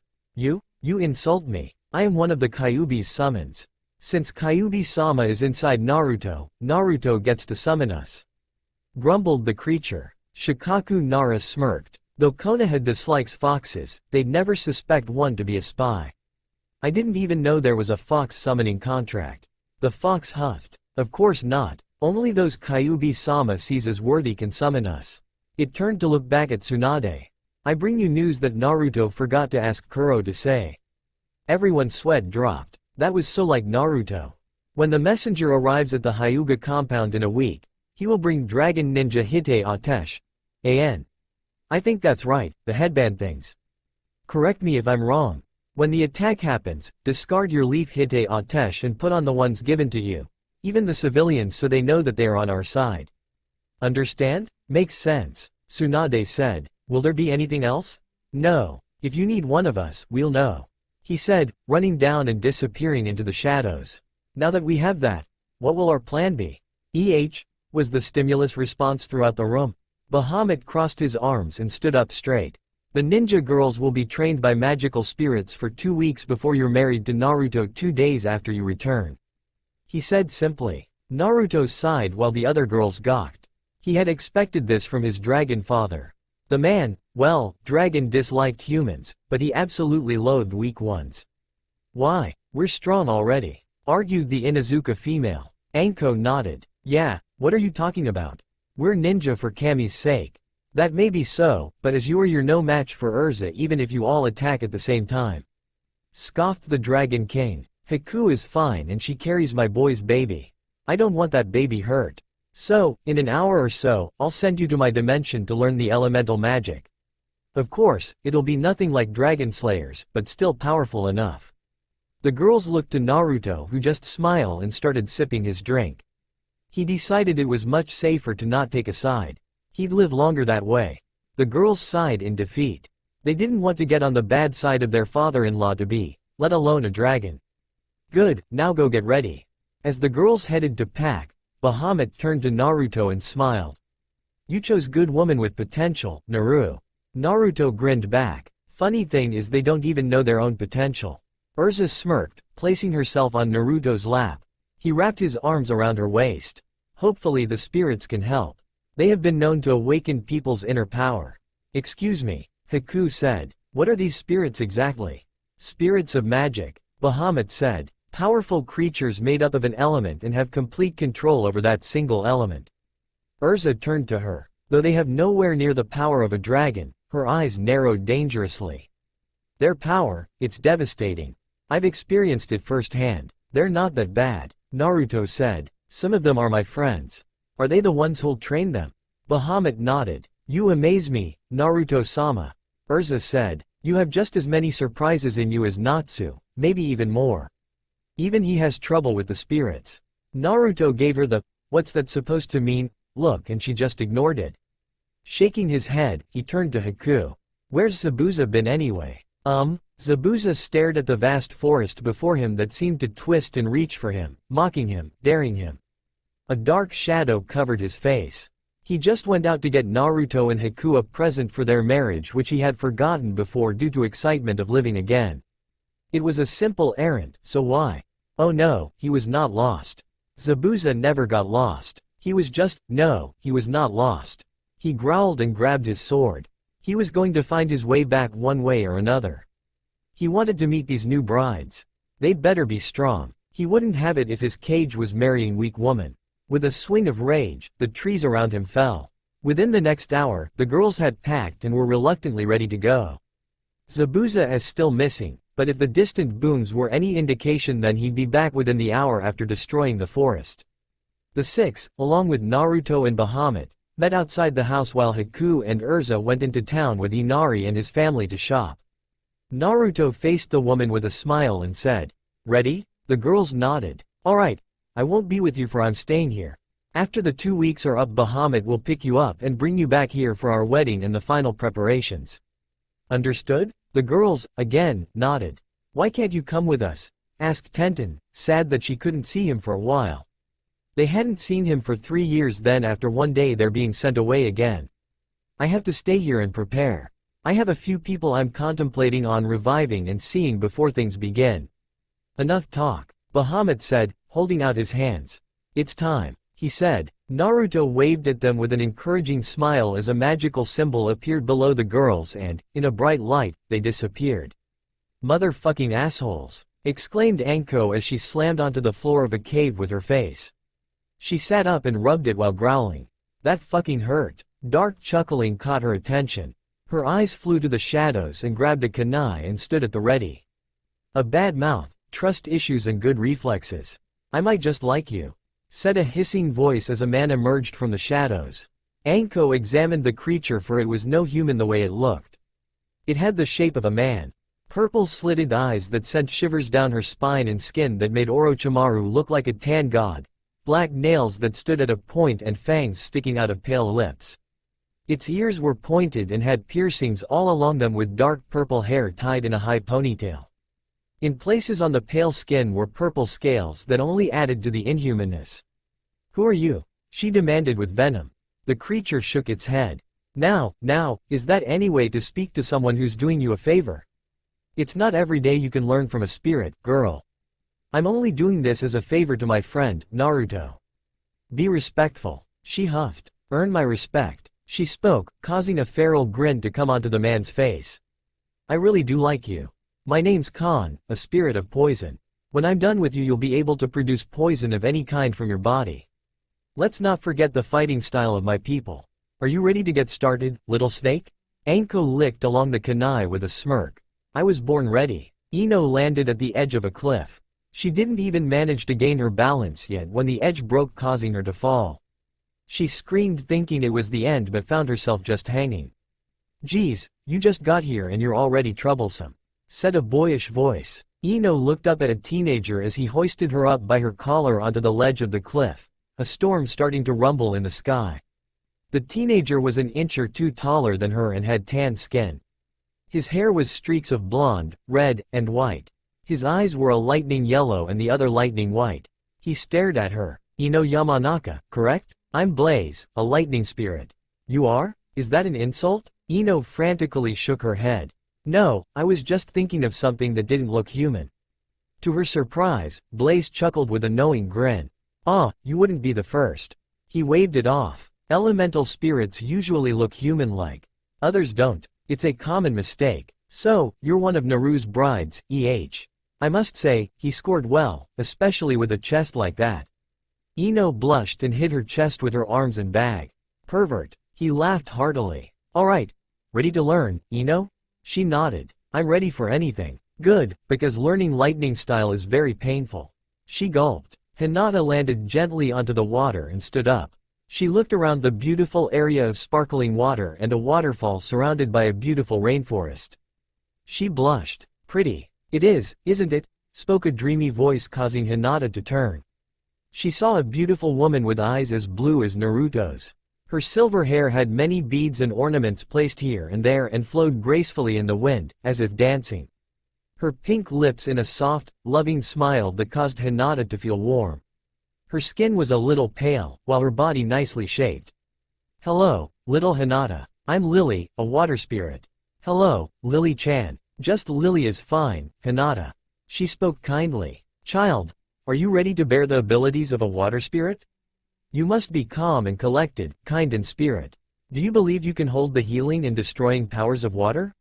For Naruto-kun, I will. Lily smiled at the in-love girl.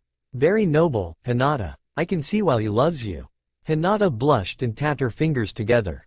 Well, I. She giggled. I'm kidding with you, Hinata. Let us get acquainted so we may begin. Tenten arrived in a place filled with mountains and rocks, barely any life besides patches of green and water. She frowned at this. She'd have to be careful about food and water for the next 2 weeks. I know what you're thinking and everything will be fine. There's a plentiful forest just on the other side of this big rock here. Tenten turned around and saw nothing. Raising an eyebrow, she looked down to see a little girl with black bun hair and green eyes staring up at her with dark skin that blended in well with the shadows. Who are you? I'm an earth spirit, Tora. Tenten growled, causing the girl to raise an eyebrow. It's not you, it's just there was this demon cat that we always had to chase a few years back. I still want to murder the damn thing. Tora smirked in amusement. You're fun, I just might like you. Now, let us begin. Begin what? Training, of course. Why else are you here? Tenten blushed. I knew that. The girl snorted. Yeah, whatever. Come on, princess, I won't wait all day. Hey, only Naruto can call me that. Once those words came out, Tenten blushed. The girl smiled at her laced with mock. Well, I'm your sensei. I can call you whatever I want, princess. Tenten sighed. Whatever. Tamari had to quickly use wind jutsu to fly as she appeared in midair and started to think of ways to painfully kill the Dragon King. Dropping her off literally in the air wasn't part of the deal. That was just an attempt at murder. Impressive. A male voice called out before clapping echoed in the clouded sky. Tamari looked up into sky-blue eyes and white-blue hair. The boy in front of her could be no older than 11, yet he emanated power. You are? Oh, yes. Forgive my lack of introduction. I'm wind spirit named Storm, your new sensei. Pleased to make your acquaintance. Oh, my name's Tamari. I know. The kunoichi was taken aback at this. How? He grinned at her. Do you really think I'd take on a human as an apprentice without knowing at least their name? Bahamut gave it to me when he requested I do this. Naruto's cool, so I accepted in helping one of his brides as long as she gives him strong children. Tamari blushed and almost lost the jutsu. She turned her face away to hide her blush in vain effort as Storm laughed at her. Hannah was not happy. Not at all. First, she had been dumped into a giant lump of snow and now she's wandering the mountains when a blizzard decided to make her day so much better. She hated that dragon. She turned the corner and saw a cave which she quickly wandered into. Unfortunately, she didn't know that the cave had a hole for a floor. She fell straight down and landed on her butt. Unfortunately for her, this place was just as cold as the outside. She opened her eyes and was taken aback in awe. The whole room was filled with diamonds and crystals.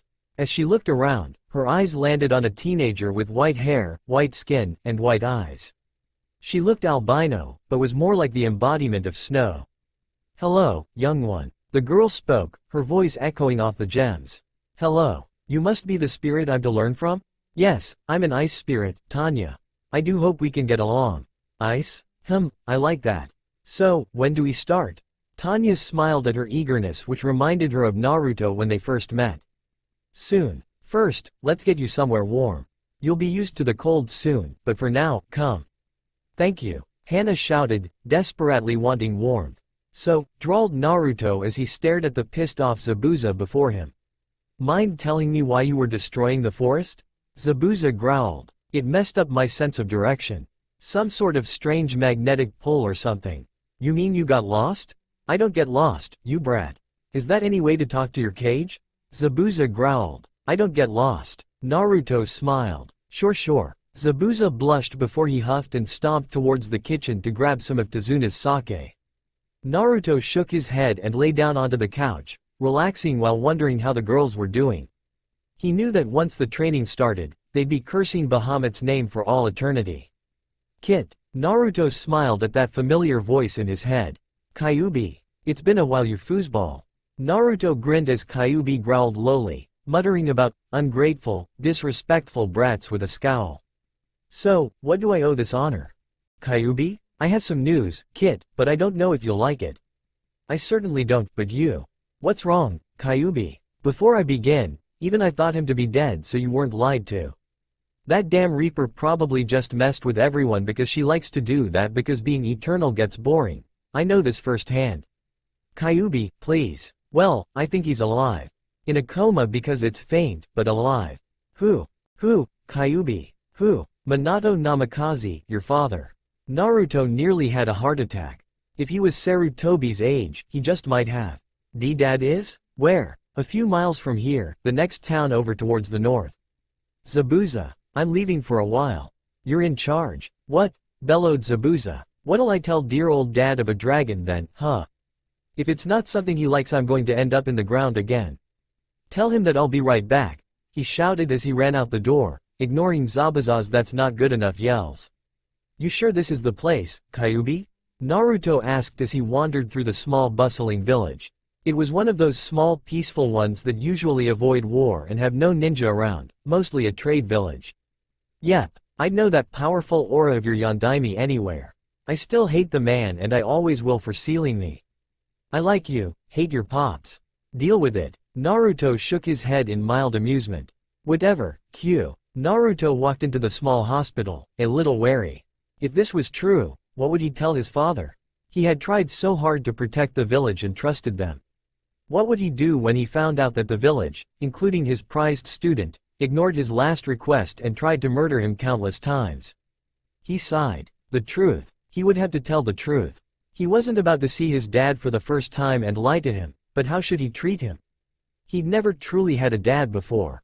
Bahamut was a good father, but dragons and humans treat their young differently. He slowly walked up to the lady at the front desk. She turned to look at him with a slightly annoyed expression on her face. Yes? She asked in a sickly sweet voice. Oh, how he hated hospitals in this world. The ones in Fury were fine. They were kind and didn't smell like sick and old people. It smelled like magic and flowers. He still didn't understand how though. I'm looking for a man who looks a lot like me, minus the scars on my cheeks of course. I think he's my dad. The woman's eyes widened for a second. Akio-sensei. She screeched toward the back, causing Naruto covered his sensitive ears. Though she wasn't as bad as Sakura when she screeched, screeching still hurt.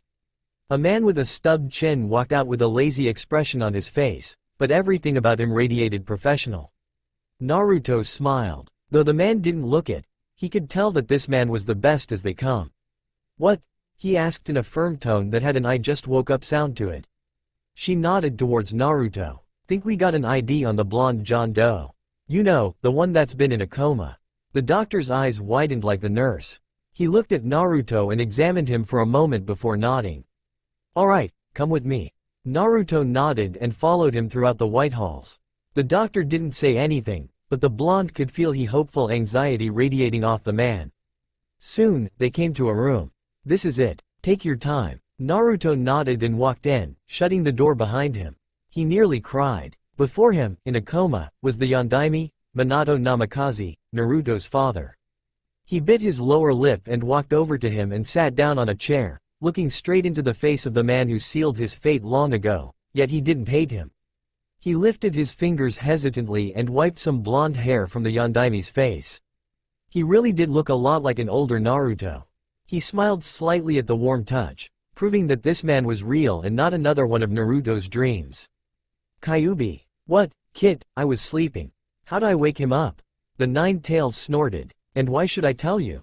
I hate the man with all my demonic being. I would rather him be in this coma forever and die pitifully. Please, Kyuubi, this would mean a lot to me. Kyuubi groaned. You're lucky I see you as my kid. You owe me for this, brat.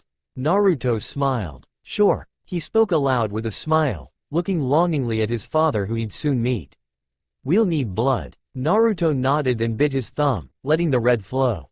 Focus your and my chakra into it and make sure it enters the damn man's mouth. The pest should wake up after that. Naruto nodded and did exactly what he was told. He pulled his thumb away from the cold lips and watched, hoping, praying that this would work. Just when he thought he failed, the Yondaime's hand flinched, causing Naruto's face to light up. He watched as the man groaned and slowly sat up, clutching his head. He blinked and looked around, seemingly confused before his eyes landed on Naruto. Not sure what to do, Naruto let a small smile play on his lips. The next thing he knew, he was in a tight embrace. He stiffened but slowly wrapped his arms around the man's back, not used to this and not really sure what to do. Sure, Urza hugged him, but she knew to make sure he knew what she was doing to do his caution to touch. Naruto, that is you, right? Yeah, he pulled back and looked at the man hopefully. You're my dad, right? The fourth narrowed his eyes, his brows knitting together. You weren't told? Naruto let sadness flow into his eyes as he shook his head. I found out when I was 12, and not from anyone in the village. I'll need to speak to that old geezer. He's dead. Minato looked at his son in shock, still holding him around the shoulders. He didn't want to let him go, not yet. Though he was in a coma, he could feel every day pass like he was awake, only he'd sit in darkness and wait day and night, unable to sleep. So, for him, it felt like an eternity since he saw his child. A while ago, Orochimaru turned traitor and established a village. He attacked 3 years ago and killed the old man. Tsunade Ba-chan is Hokage now. Minato's lips twitched. She is she? So, how's the village been treating you? Like a hero, yes? You have me to thank for that. He smiled brightly but it faded when he saw the look on his son's face. What's wrong? Dad, they ignored your request. What are you talking about? Naruto opened his mouth a few times before sighing and placing 2 fingers on his father's forehead and closed his eyes. This was a trick he learned from the Kyuubi while he was taught jutsu. Since the demon was locked up, he had to use an alternative way to show the blonde child the technique. Naruto's memories flowed into the older man. Memories from his childhood, from the beatings, to the assassination, to the comforting talks with Kyuubi, to Kakashi's betrayal and his meeting with the goddesses and his new village flashed before the Yondaime's eyes. Naruto was glad he didn't have the scars from his childhood. He had to make a mental not to thank Kyuubi that he didn't scar. When he pulled his fingers away, Minato's face was in pure rage. Killer intent filled the room. Now, if Naruto was any lesser than cage level, he would have been shaking and fainting, but he was thankful he was stronger and didn't feel the effects. I can't believe I saved that place. He hissed with great venom, a Rasengan slowly forming in his free hand that wasn't wrapped protectively around Naruto, who once again unwillingly flinched, causing Minato's anger to rise even more. I'll Rasengan them to their next life, especially Kakashi. I can't believe he was my student. I'll crucify him and make him eat his eyes and balls. Ooh, I still don't like him, but I like his way of thinking. Go Minato. Kit, why don't you just let me out? He and I can deal with them together. How about it? You won't even get your hands dirty, so to speak. And what would happen after Konoha's destroyed? Killing spree. The demon announced happily, a large toothy smile forming onto his foxy lips. Naruto sighed and looked up at his growling father. Dad, the man turned to him with a now gentle expression. I'm going to destroy Konoha, even if you side with that village. I don't want to be enemies, but will you side with them or me? I'd like to know. I will not blame you if you side with the village you grew up in. Minato scoffed. Isn't it obvious? Why would I side with the village that nearly killed you, betrayed us both, and lied to my wife about you living? There's no way I'm on their side. I'm with you all the way. Naruto smiled brightly at the man holding him. Thanks. Now, when am I gonna meet these wives of yours? I'm glad you read my note about rebuilding the clan. Do you like having a harem, my boy? He asked with a mischievous grin. Naruto chuckled. I hate that word, it makes me feel like Ero Sennin. The young Ryu kid shivered. I like to refer to it as a big family instead. Minato smiled at him. Alright, let's go. I want to meet these girls, get some exercise, and practice my Rasengan to put a hole those civilian chests. You do know that they're probably gonna cry about you not being on their side, yes? The Yondaime grinned sadistically. I'll laugh at them like how they laughed at you. Yes, yes. Rip out their inside and feed them to the crocs, stab their brains and let their blood flow. Rip out their tongues and shove them down their throats, letting them choke on blood and flesh. Let them feel the agony of calling for help with no one coming. Watch them cower like a king as their feeble lives fade from their eyes and... Ignoring the ranting fox, Naruto had the same smile on his face, though his was slightly influenced by the Kyuubi, and they both started laughing, slightly evilly. That's the sound and look that Dr. Akio saw when he came in. It made him shiver and yet astonished that this man was up and moving like he wasn't in a coma for 15 years. An hour later, father and son were heading back to the wave. Everyone, besides the Angel Six, was sitting in Tezuna's living room, talking and laughing. Every once in a while, Urza or Haku would touch their bellies, as if it would cause the baby to move. Tezuna, while constantly getting scolded by Tsunami, had brought out the liquor. Suddenly, Zabuza, who was sleeping on the couch, jumped 10 feet in the air and slammed against the floor face first, startling everyone. "Zabuza-san? What's wrong?" Haku asked, slightly worried. "Fucking, son of a bitch," he screeched, looking slightly afraid at the chakra signature that was constantly getting closer. "There's no way in hell he's alive." "Who?" Before he could answer, the door opened and Naruto and an older Naruto walked in, both with almost identical smiles, only Naruto's was more fox-like. Zabuza gaped and slightly shook. Why Yondaime Hokage?" The room broke out into gasps. "Wasn't he dead? Everyone, meet my father," Naruto proclaimed proudly. "Yo!" Zabuza nearly fainted, sputtering incoherent syllables. "Wah. The two blondes laughed at him. "Yami decided she was bored and didn't want my soul. She placed me into a coma and threw me into a random spot in the elemental nations." Naruto raised an eyebrow at his father before chuckling. "That sounds just like her." Mouths were still agape. "Please, shut your mouths. You'll catch a bug." Urza stood and walked over to the man and looked him up and down. Feeling the power coming from him, she smiled and held out her hand. "Minato-sama, I'm Urza Scarlet, Naruto's first wife." The man smiled and took her hand. "A redhead? Why do Namakazes always fall for redheads?" he asked himself more than anyone else as the woman bowed politely. Haku stood and bowed next to Urza. "I'm his second wife, Haku." He bowed back. Minato sighed for a moment before pulling the two girls into a hug, causing them to squeak. He pulled away with a grin gracing his features. "You know, we're family now. Hugging isn't illegal and bowing is too formal." The girls blushed and quickly fled back to the couch. Zabuza slowly sat up and stared at the man in awe before bowing. He had always admired the man before him greatly and was saddened when he was told he died protecting Konoha from the Kyuubi. "And you are?" the Yondaime kindly asked. "Zabuza, demon of the mist, sir. Missing nin turned dragon nin," he said, pointing to his dragon headband. Minato's face lit up as he pulled out his Konoha Hitayate, an. "I think it's right this time," from his cloths, took a kunai, and slashed across it.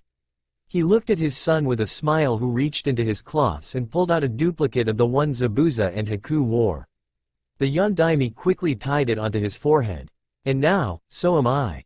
That moment, Bahamut walked in as tall and proud as ever.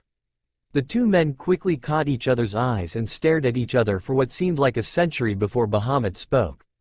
"Yondaime, Dragon King." It was a simple exchange that caused many to sweat drop. "I see you've been retrieved by my son." "My son," Minato corrected. They glared at each other, having an inward battle over fatherly rights for the one named Naruto. Naruto was, of course, oblivious to the exchange as was Urza.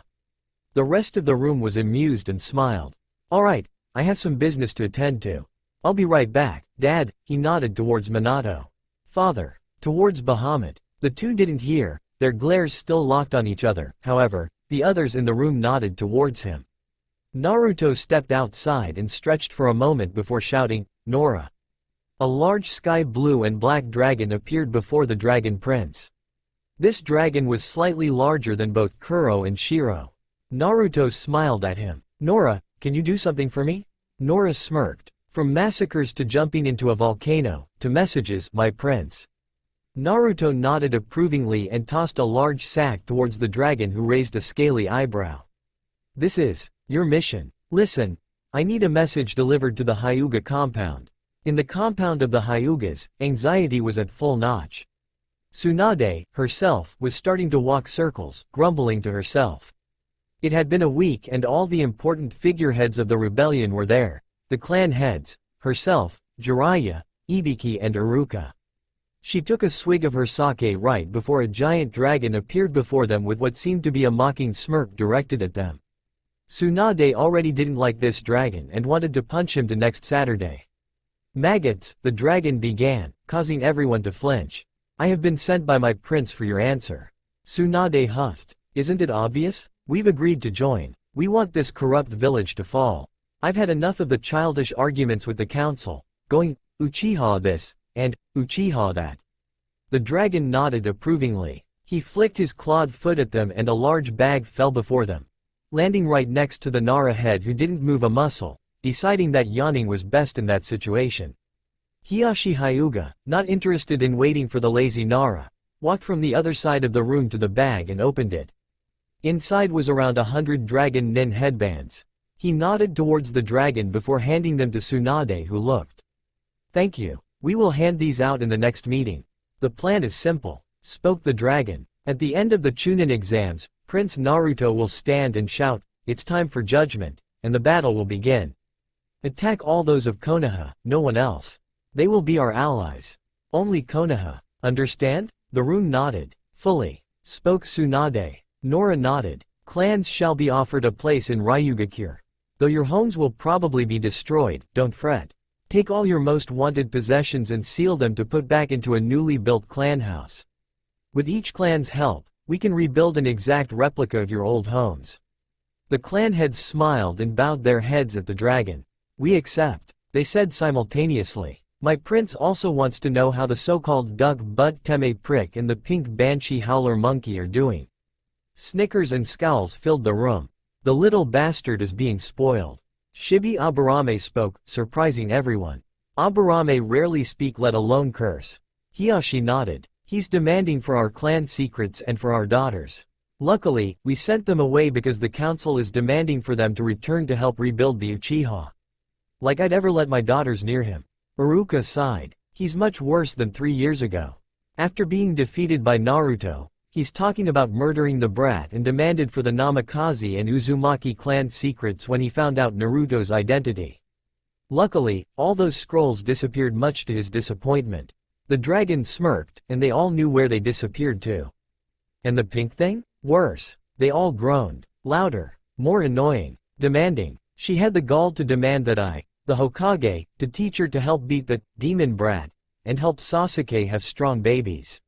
She even went to the council and, of course, I refused, much to their displeasure. She's more ugly, Shibi muttered, causing snickers. Very well, thank you for the report. Nora said. Now, I best be on my way. Wait, Hiyashi spoke. The dragon turned to face him. The council is demanding that Hanabi marry the Uchiha boy since Hinata vanished. Please, he bowed onto the floor, surprising everyone. Hiyashi never bowed to anyone. Please take her to Naruto for protection. I beg of you. He spoke as said girl was ushered in by a branch member, looking absolutely miserable at the order to marry the prick.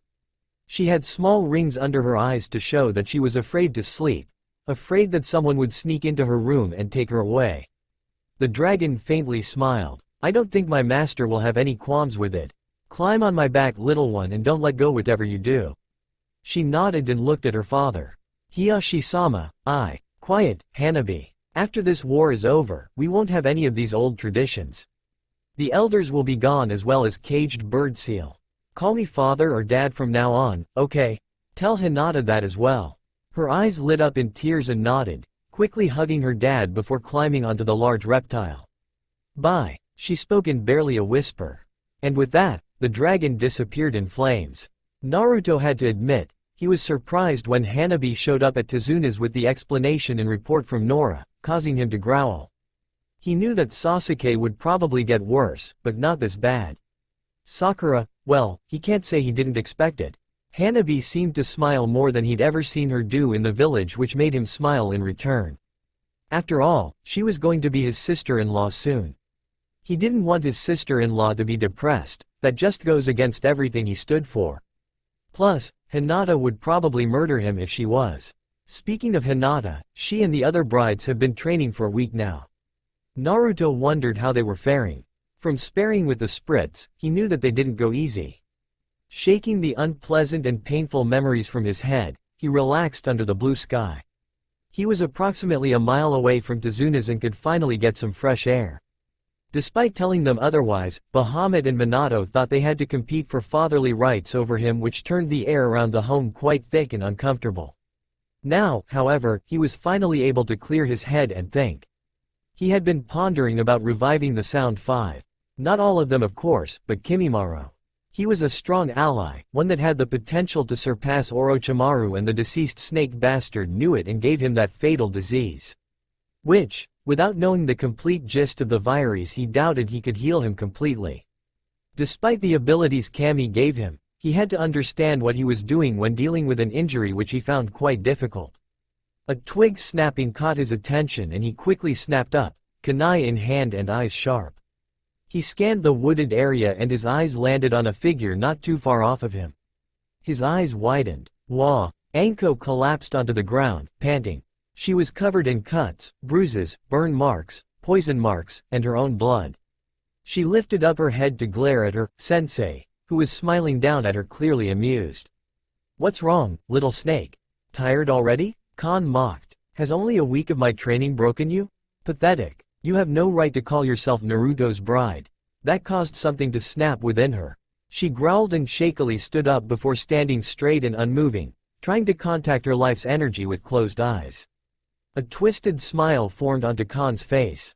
His eyes widened when she started to glow purple.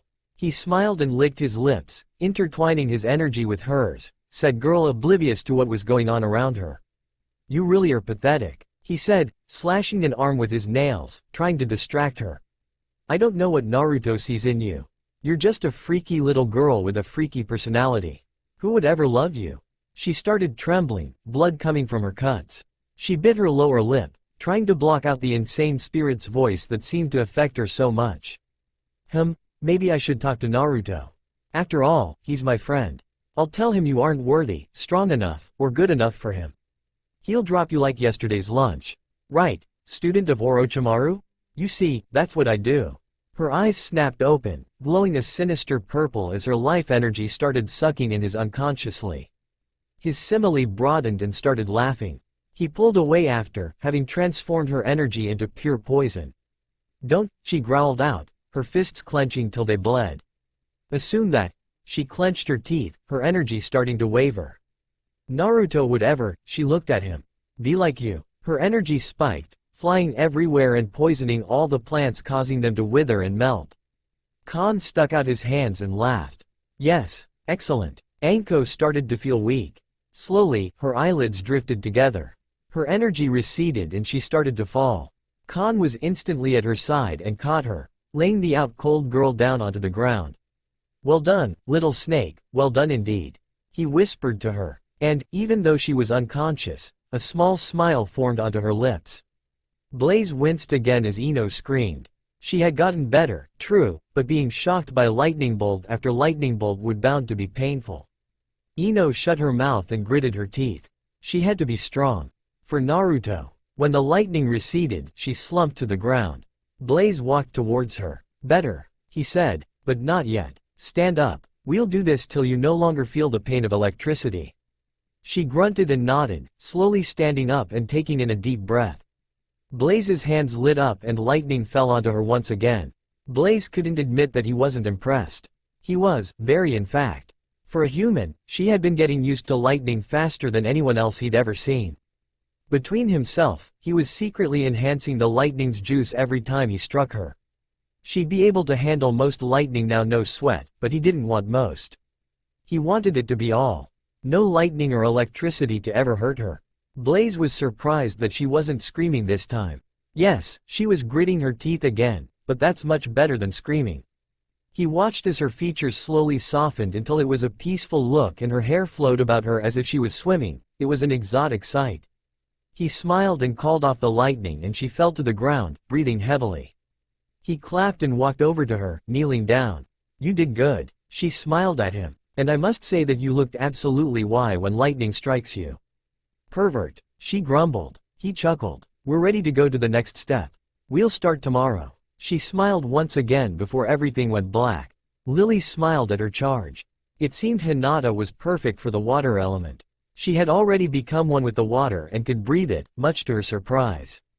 Right now, the girl was working on healing, and pulling water out of thin air was the next step. Healing with water was different than chakra as it was more effective. It healed completely and never ran out, unlike chakra. Water healed anything. Death was the only thing out of its reach. Once again, the water spirit slit a large gash into Hinata's skin, causing her to wince.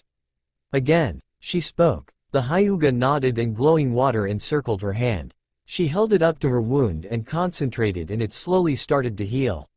Lily nodded. The girl was a genius, a strong one at that as well. Another smile found its way onto her lips. She couldn't help but think Naruto picked a perfect bride. Come on, princess, stop the rock. Tora shouted as another boulder started falling down a cliff towards the sweating, panting, bruised Tenten. Tora had been teaching her that to control the earth, one must be like the earth. Strong and unmoving. Tenten strained her ears to listen. Her weapons wouldn't help her this time. Remembering the last lesson. Feel the earth, she stopped straining her ears. When she felt a large vibration, she stuck out her palm forward and hit something before it crumbled away. There was silence before there was cheering. Good job, princess. Tenten removed her blindfold and looked around for the rock. She looked down onto to find it in pieces, and her eyes widened before smiling and jumping for joy. Yes, she celebrated. Hold up, princess, not yet. You still have a long way to go. As if to prove her point, she snapped her fingers and at least 20 boulders appeared behind the spirit, causing Tenten's heart to stop. Now put that blindfold back on and let's start.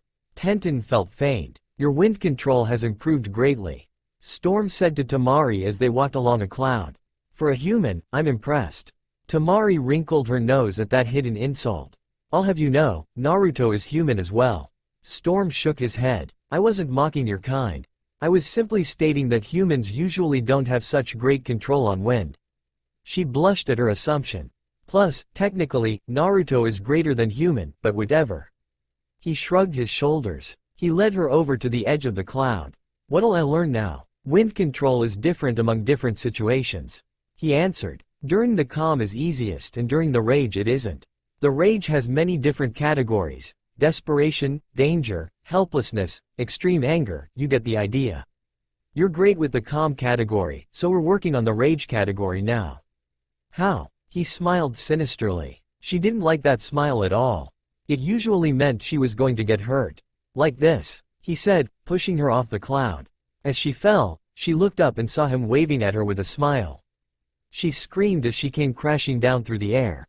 She started to reach for her fan but remembered that Storm has torn it up, saying that using a fan was cheating. For a moment, she felt helpless. She tried to call the wind to her, but it never came, which confused her. She tried again, more desperate this time as her speed kept picking up and picking up. Storm watched as she fell. Maybe I should help her now? Nah, let's give her some more time. She remembered what Storm had said. Wind control during the rage category was harder to control. It hit her. She needed to be calm. She took in a deep breath and relaxed herself and closed her eyes. Seeing this from afar, Storm let a smile crease his lips. Temari slowly raised her hands and called the winds towards her. Slowly, she felt herself slow until she was at a stop and floating in the air. She opened her eyes and smiled, willing herself to rise up towards the cloud Storm was on. I'm gonna kill. She never got the chance to finish as she was pulled into a tight hug by her sensei. Wonderful job. I never thought you'd actually get it the first time. Perfect. His kissed each cheek giddily before bouncing away. Her anger forgotten, she touched her cheeks and smiled at the rare praise. She was becoming of use to Naruto ever so slowly, but surely. Hana cursed the winter, she cursed the ice, she cursed her sensei, and she cursed Bahamut for this. Yes, she'd become immune to the cold. Yes, she was slowly becoming one with ice. Yes, she was doing great in her training, but that didn't mean she hated it. Oh no, she loathed it. Right now, she was frozen in a block of ice courtesy of Tanya, who was currently in the corner petting a polar bear and reading a book with a smile on her face. She had told Hana that they were going to make her one with the ice today, make her its messenger, its controller, ice in human form. She had no idea that she was going to be literally frozen. She growled, but it was muffled by the ice. Catching the faint sound, Tanya looked over at her student who managed to glare. Hana, sweetie, don't look at me like that. Feel the ice. Listen to its tune. Feel it melt and harden, feel it move. Now, don't interrupt my reading until you got it. She turned away from her charge.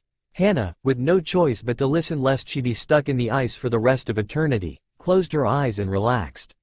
Slowly, she heard a strange sound.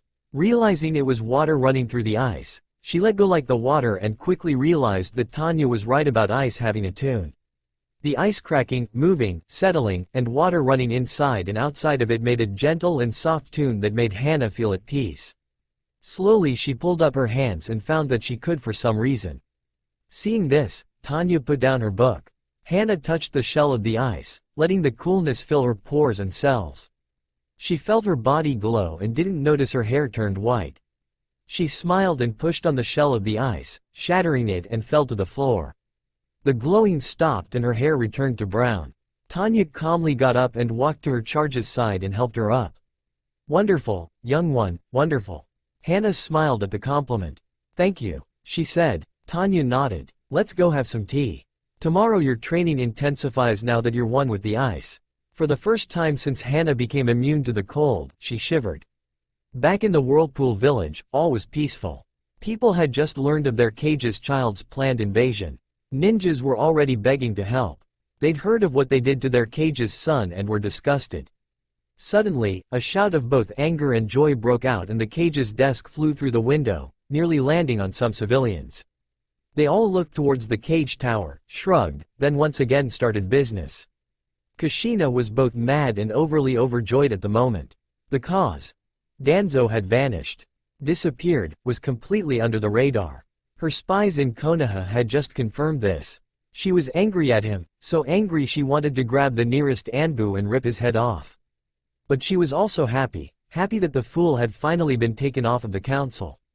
She was also frustrated that she probably wouldn't get the chance to destroy him herself, which caused her to let out another shriek of fury. The Anbu in the room flinched back as she started chuckling to herself. It was as they feared. She was crazy. Then again, she was the Red Death. Not to mention a female Uzumaki. Inheritor of the Uzumaki rage. Yep, she was someone to be feared. Fu clutched her bleeding arm and sighed as she ran further and further away from Takigakure. She couldn't stand that place any longer. They treated her like mud, no lower than mud. If it weren't for Nanabi, the seven tails sealed inside of her, she'd have long given up or gone insane. Nanabi kept her alive all these years and she wasn't about to let the Biju's efforts go to waste so easily.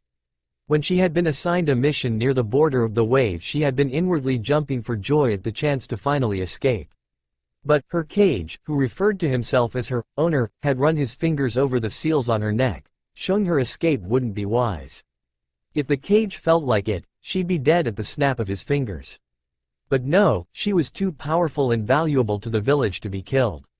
She'd just feel pain, oh so much pain. When she reached the border, she had gone against the other Taki ninja and fled, but not before receiving some injuries herself, which Nanabi was having a difficult time healing because of her constant movement. She knew she couldn't stop. She had to get far enough away so that when the other shinobi returned the seal wouldn't be as strong due to the distance between her and the activation. Her vision was already starting to see black spots due to blood loss and she cursed under her breath, forcing her numb legs to keep running at top speed despite her body's protests. "Keep pushing yourself, Fu-chan," Nanabi whispered encouragingly in her gentle tone. "Just a little further and you'll be relatively safe." A small smile stretched across her lips. Freedom was so close she could almost taste it. Suddenly, pain racked her body. She screamed and bit her lower lip, causing blood to fall from it. He, hand cradling her injuries, shot up and clutched her neck as the seal revealed itself in an angry glowing red color. Tears spilled out of her eyes at their own accord as her screams quieted to whispers. She had to be quiet so their chance at finding her would be less likely. Nabi, can't you do something?" she inwardly gasped as she staggered towards an opening in the thick woods, the pain growing intense due to what she thought was her cage's anger and frustration.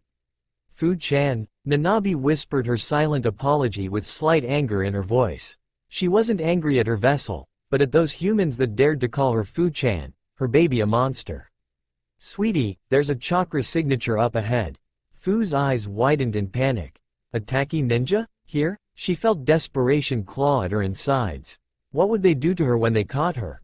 She had once just gone out for a walk, but the village thought she was trying to escape and Nanabi couldn't heal her for days. She choked on her breath as she staggered faster. She didn't want to know what they would do when she had truly tried to escape this time. No, it's not a shinobi from Takigakure. I've never felt such a signature before. Head towards it, sweetie, it's our only chance. Nodding as more tears of pain and panic fell down her tanned cheeks, she headed towards the signature, praying to any deity, any god, any almighty figure that even bothered to listen to a jinchuriki that it belonged to someone friendly, strong, and helpful. As she entered a clearing, she felt the finalities of consciousness fade from her. Don't worry, I'll protect you. Rest. Thanks, Nanabe, she thought as she fell towards the ground. Wah, was the last thing she heard. So, let me get this straight, Tazuna said as he looked down at the green-haired girl laying in one of the guest beds. You were just minding your own business when out of nowhere this girl appears and collapses? Naruto nodded. Yep, that's the gist of it.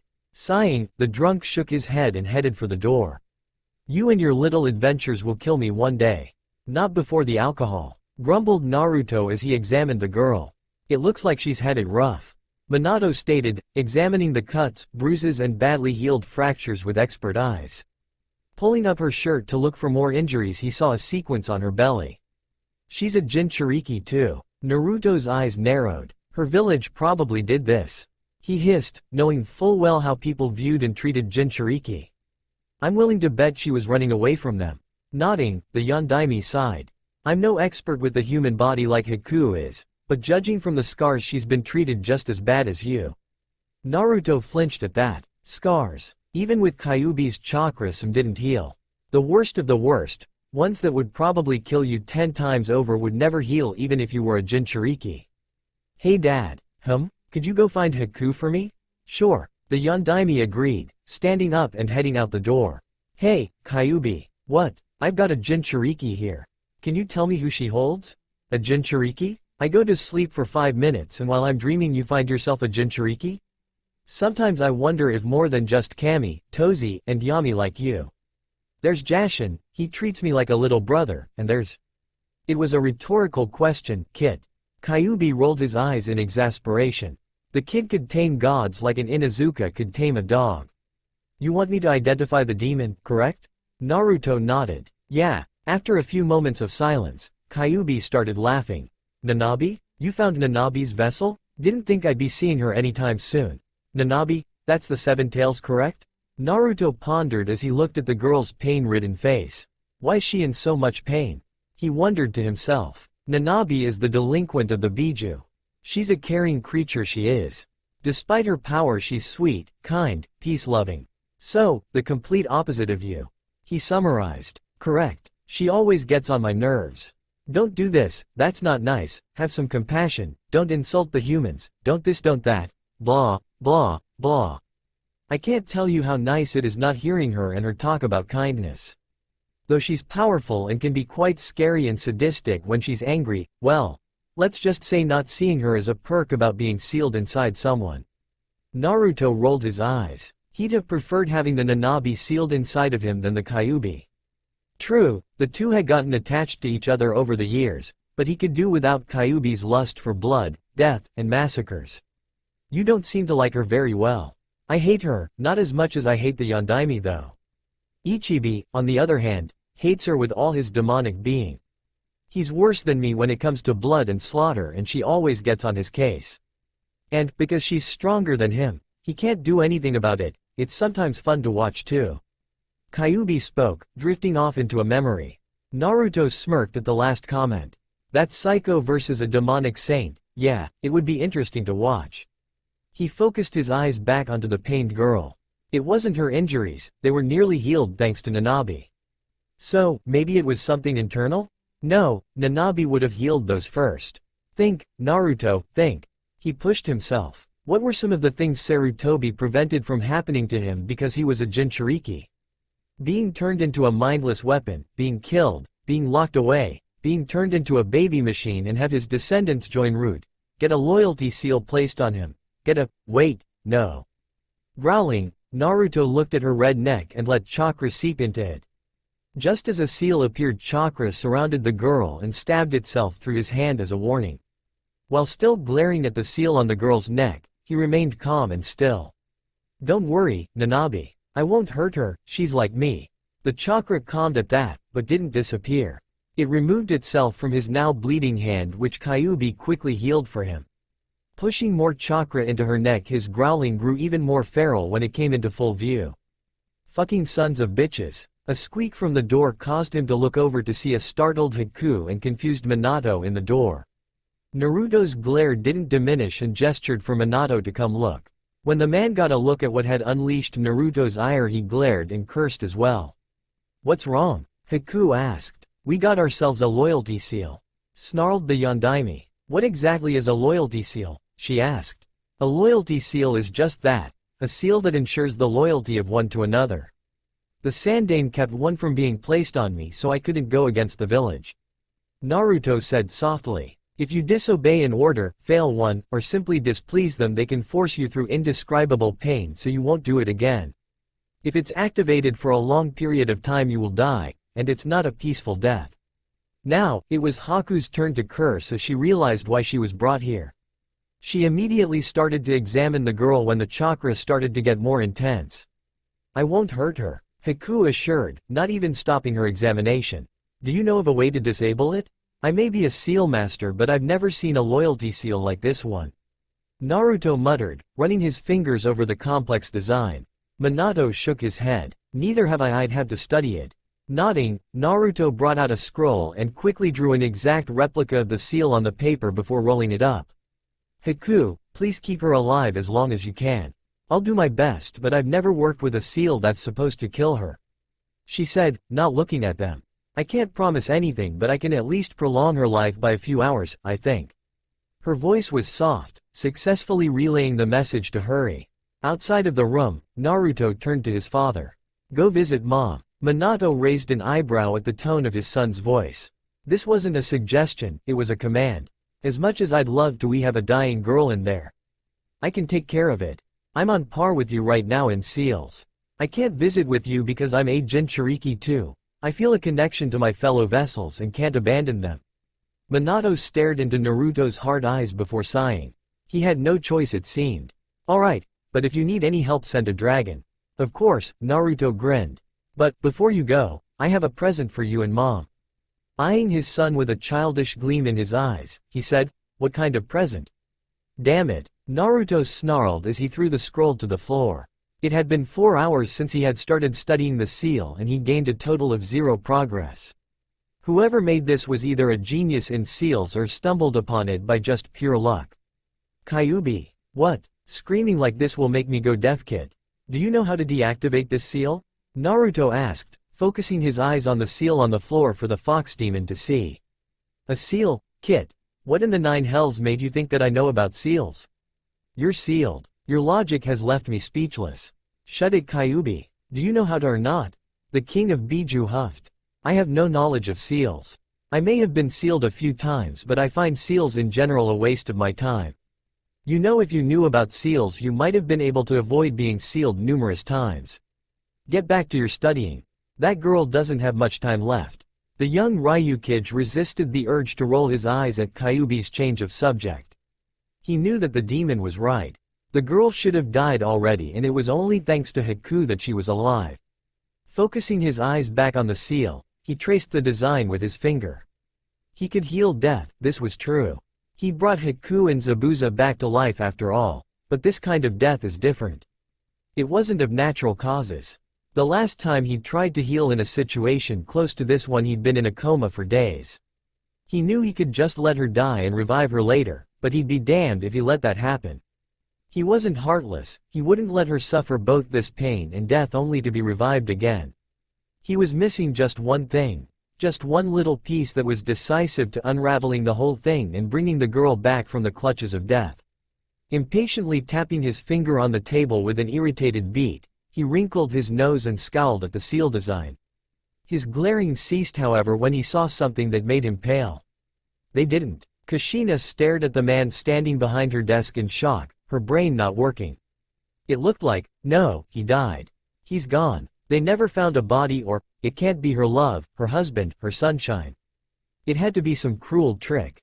It can't be Minato. She pulled out a kunai and took stance, ready to call her Anbu if needed. "Is that really necessary, Kushi-chan?" the man whined with a doggy pout. His eyes grew wide and watery and his lips stuck out. He was a master at this, only surpassed by his son. Kushina flinched. She only knew one man who could make such a face successfully. Still, she had to be sure. What did you do when I went on a 2-month mission for the leaf? Well, you see. Flashback. Extra food? Minato Namikaze asked his wife at the front gate of Konoha. Behind the two, 5 Anbu and Jiraiya watched, amused at the couple's antics. Yes, Kushina replied, adopting another tick mark. Clothes? Yes. First aid? Yes. Underwear? For Kami's sake, Minato. A red-faced Kushina shouted as the 6 behind them giggled. Jiraiya perversely.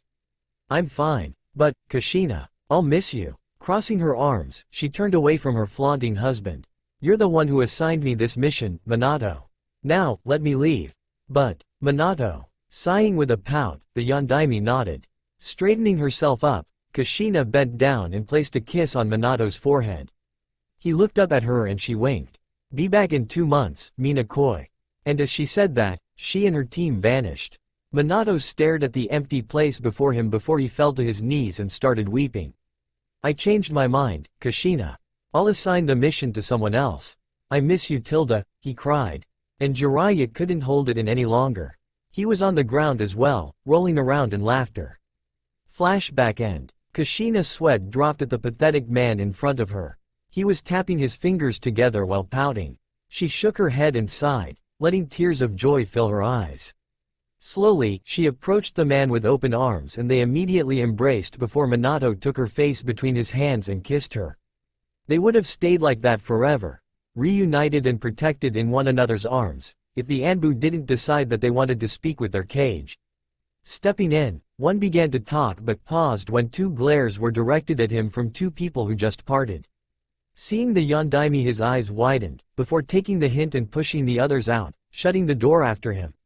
Sighing, he looked at Kushina. The moment was ruined. He pouted. Playfully, slapping the back of his head, she looked at him in renewed sadness. How are you still alive? I thought. She let her words trail off, biting her lower lip and staring at her husband. The Shinigami decided she didn't want my soul, I guess. She put me to sleep and the next thing I know I'm waking up in a hospital with Naruto next to me. I never died. Reaching out to touch the man's chest as if to make sure it weren't a dream, she gave him a small smile. At least you didn't lie to me, like Konoha. Yes, he said quite sadly. They have fallen quite low, haven't they? I'm so disappointed. What happened to the people filled with the will of fire and looking underneath, like they're so proud of? He sighed and shook his head, not willing to speak on. We, and my village, are going to help Naruto, Mina-kun. She spoke. Whose side are you taking? Kushi-chan, I'm hurt. Do you think I'd take any wide besides my beautiful wife and child's? He spoke with a dashing grin, the same grin that had women of all ages swoon all over him back before Naruto was even born. Grinning back, she hugged him once more. Then let's go. I still have to ready my ninja and… Wait, he said, causing her to look at him strangely before a squeak filled the room. He blushed since the squeak came from his direction before scratching the top of his head. Naruto gave me a present. You have one as well. Her eyes slid up. A present from her baby? Well, where is it? Reaching into his pocket, the Yondaime pulled out something in between his cuffed hands and held them out to her own held out hands. When his fingers opened, her eyes lit up. Placed into her hands was a red baby dragon that was looking at her with a tilted head and large eyes. This, I have one too, he said, showing the blue baby dragon that popped out of his hair. We raise them and train them and they'll always be able to find Naruto. I hear they're excellent fighters and messengers. Hello little one, Kushina whispered to the dragon. What's your name? Opening its tiny mouth, a happy squeak came out causing her to beam. I'll call you Squeaky. Minato snorted but covered it up with a cough when her emerald gaze turned to him. The baby dragon wrinkled its nose showing its dislike. No? Well, Luna? The baby dragon unfurled its wings and pranced happily. Oh Minato, isn't this just a lovely gift? Wonderful, now back to business. He said, raising a suggestive eyebrow. We don't have to go right away, do we?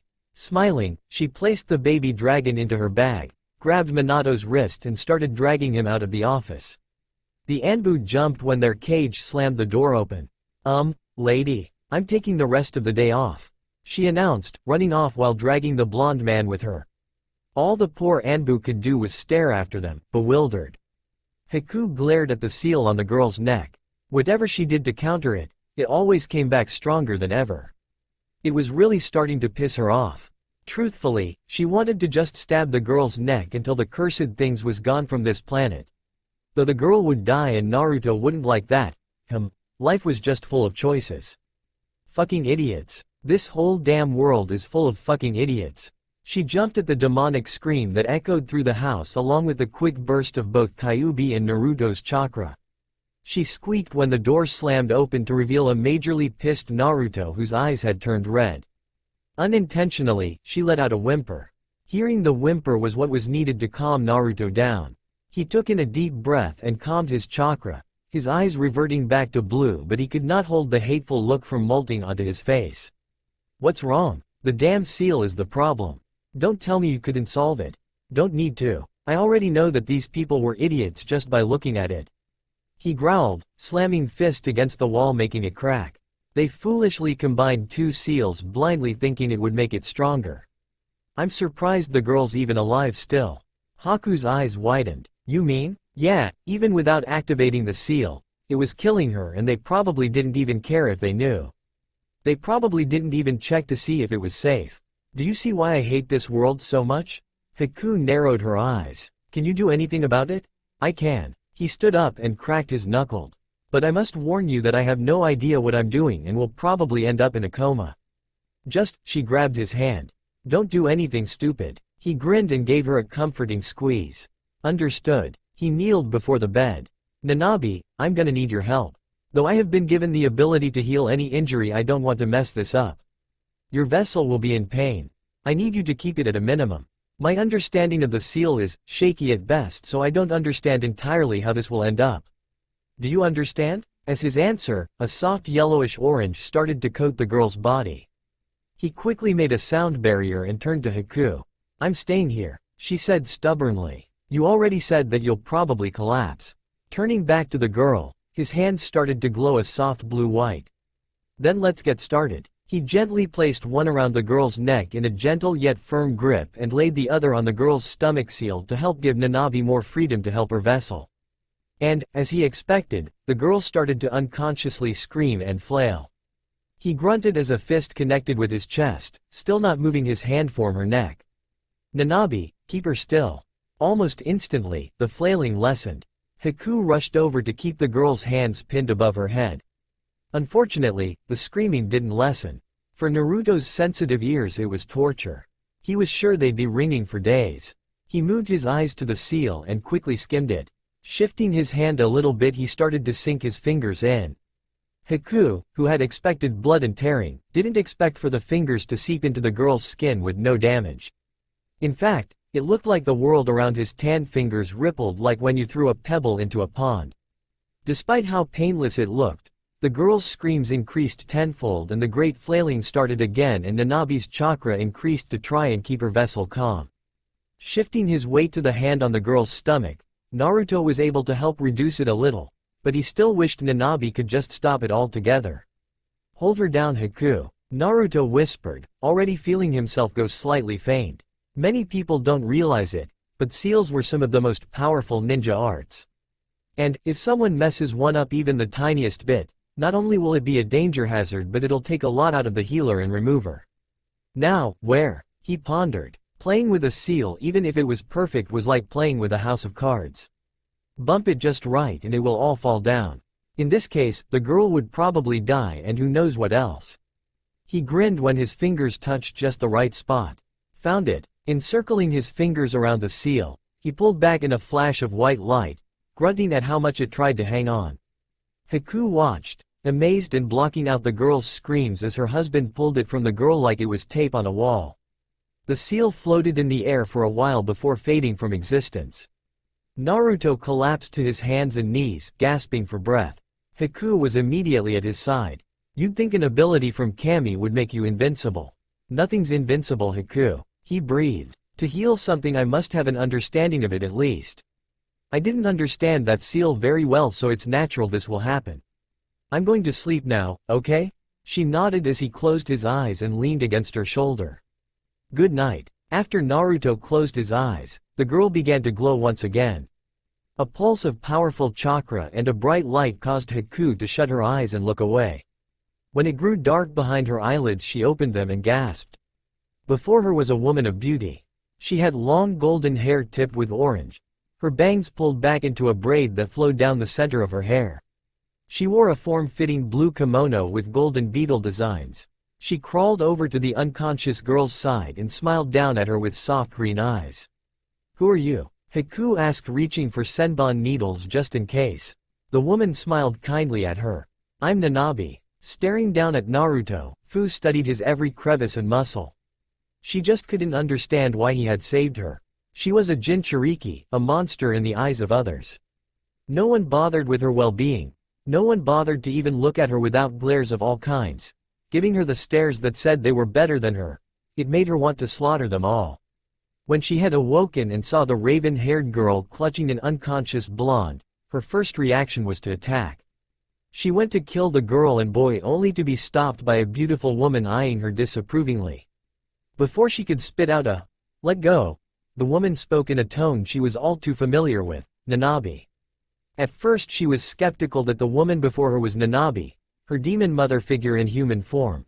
But the woman proved it twice-fold when she unleashed her chakra and told a memory that only the demon sealed inside of her would have known, in which she could only stare in shock of before asking how it happened.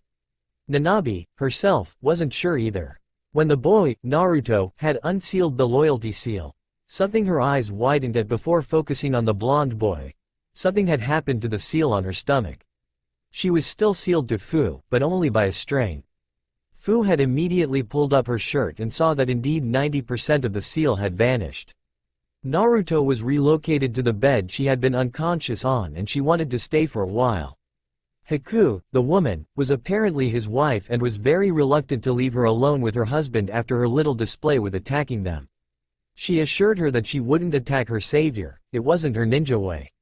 For some reason that seemed to spark something in Haku before she reluctantly nodded and left along with Nanabe, who had sent a very meaningful glacé at her before disappearing behind the door. And here she was, staring at the person who had saved her life. She hated humans, hated them with a passion for all that they've done to her, and they hated her back. She didn't feel guilty about it because they hated her first. And it confused her to no end when she felt kinship with the blonde. She didn't understand it. He was a human. A lowly, disgusting, power-lusting, perverted, shallow creature that would no sooner use her as a weapon for his own wicked schemes. Was that what he was planning? Using her thankfulness to get her to do things? She snarled at the thought, her orange eyes glowing with a yellow hatred before she calmed down. She would not lose her composure and break a promise like a lowly human would. She was told he wouldn't wake up soon. Haku mentioned that he knew the consequences, that he knew he'd be unconscious for a while, but he still did it, still saved her. It made her feel warm inside, a foreign feeling for one such as herself. She stared at his peaceful face. His hard and handsome features were relaxed and calm, his chest slowly moving up and down with his even breath. One hand rested on the side of his body and the other atop his chest, showing that they were large and calloused from intense training. She reached out to feel before flinching at her movement and brought her hand back. His spiky sun-bleached hair fell over his face and sprawled itself across the pillow, making his head look like the sun shining down on its moving planet. Tan skin had a healthy glow in the dim light, making his whisker scars pop out with an exotic and feral look. She wanted to touch them, stroke them to see if he'd purr like a cat. His eyelids were closed, covering his eyes. His eyelashes were dark and long, also helping in the covering of his eyes. She wanted to see their color. Surely one such as this would have unique eyes, eyes that she'd lose herself in.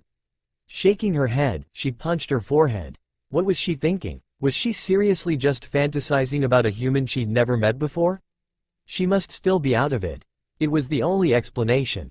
She'd never think about a human like that. She hated humans and he was just another, right? She didn't like her doubt. She hated doubting as it was a weakness. She didn't have weaknesses, she swore she would never have one after the village and its people used her last ones against her. If he was turning out to be a weakness he must be eliminated, but, she promised. It was all so frustrating. Sighing and giving in to her instincts, She let her fingers slip around Naruto's rough hand and rubbed her thumb over his surprisingly soft skin. Yes, it was rough, but it had a soft tone to it. Was this what a man's hand was like? She'd never held one before. They all pushed her away. She remembered her first crush. He was a boy by the name of, she couldn't even remember. She had confessed to him and he had adopted a disgusted look. Are you kidding me? I'd never touch such a disgusting creature, let alone go out with you. Stay away from me, demon. Those words he had spat always struck her to the core for months after. The same thing happened with her other crush and she vowed to never love again after that. It always ended painful and violently when you were a Jinchuriki. But still, why was she starting to feel for him like she did to those other boys? Was it because he saved her? She couldn't understand why her body and emotions were doing this to her. She felt a tear forming in her eyes. Unrequited love was just as painful as the glares one received. She'd never fall in love again, couldn't. With much hated reluctance, she let go of Naruto's hand only to look up and see crystalline blue eyes staring at her. Her heart nearly stopped. How's he? Urza asked, her normally stern eyes cracking into worry. Naruto had never shown such weakness to anyone in Fury before and it scared her. Haku smiled at the redhead. Fine, exhausted, but he's fine. Urza relaxed visibly. Who's the girl? She asked, eyeing Nanabi suspiciously. She never saw someone else come in and she can't sense chakra as well as magic. The multi-color-haired woman smiled gently at her. I'm Nanabi. It's a pleasure to meet you. Nanabi as in, the 7 tails that Naruto's told me about?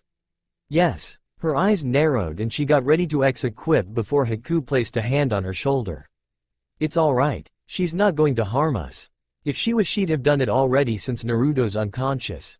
Where's Minato-sama? Whirlpool. Bahamut-sama? Out. Zabuza? Taking a walk in the woods. Well, lost again. She grumbled in her mind. Why couldn't that man ever learn to read a map? Urza nodded, interpreting the meaning of her words. She turned back to the demon and examined her from head to toe. She seemed harmless in this form, but she wasn't fooled. Even when suppressed, the power that she herself could normally barely sense was overwhelming her. No matter what Haku said, she'd stay on guard. From what I've understood, you Biju have been sealed away. Why are you out of your seal? I may be out, but I'm still connected to Fu-chan in a small way. I'm not really sure what happened, but when the loyalty seal was removed I found myself being forced out of the seal. We'd have to ask Naruto-sama when he wakes up. Sama? Haku's brow furrowed at the suffix. She could understand others calling him that, but not from a Biju of her status and power. He saved the life of my vessel.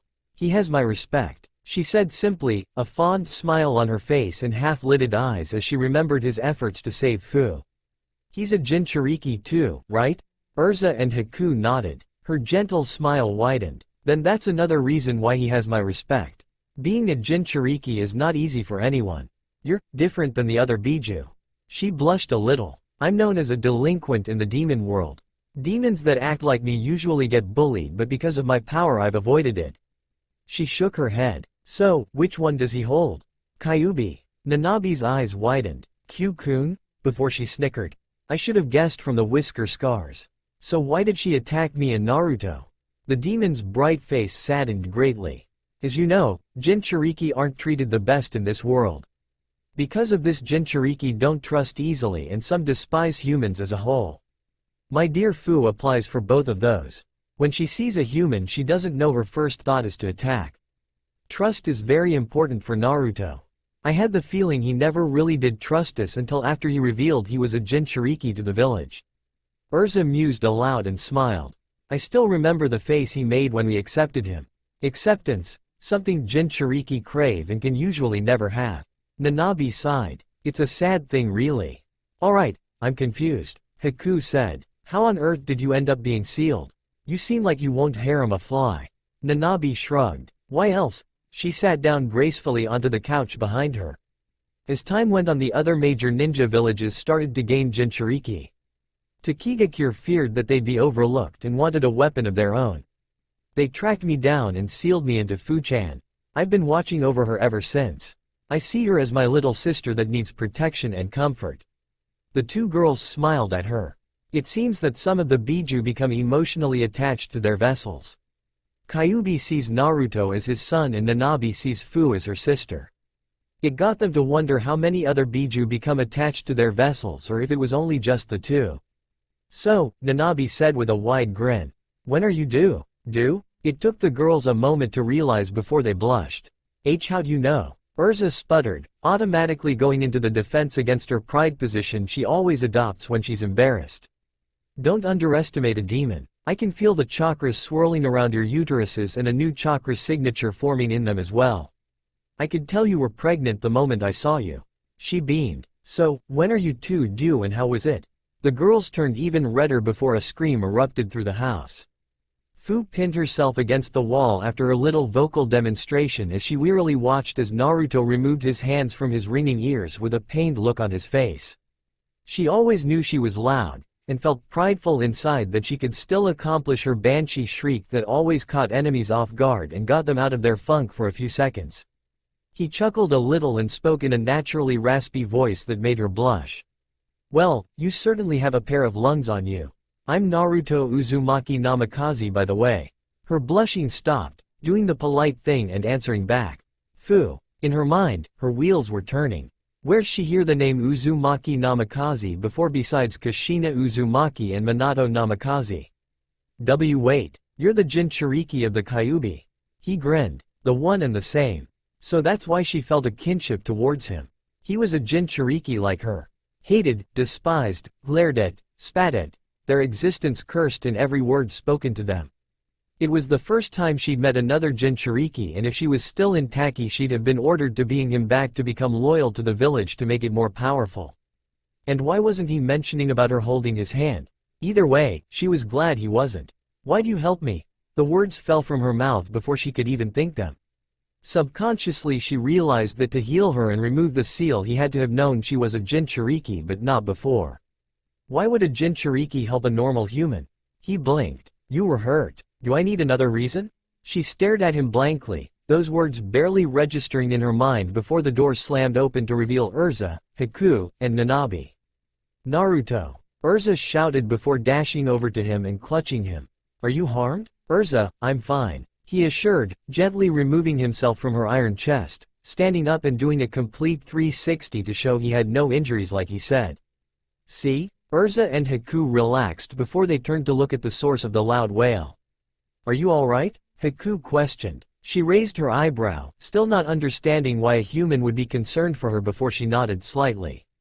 Nanabe walked over to her and placed a smooth hand on her shoulder, showing her she could trust these three. Not that she would, of course. Naruto she could since he was like her but the other two were still normal humans. Her trust wouldn't come easy. You woke up sooner than you said you would. Haku inquired. He rubbed the back of his neck sheepishly. Yeah, well I thought it would be longer. I'm actually quite surprised I'm awake so soon, maybe my body just got used to it perhaps. Haku glared at him before shaking her head. Questioning Naruto never did turn out the way one would expect. She turned to Nanabe and Fu. Would you like some tea? Tsunami had dragged Tazuna to the market so I'm afraid there's little here right now.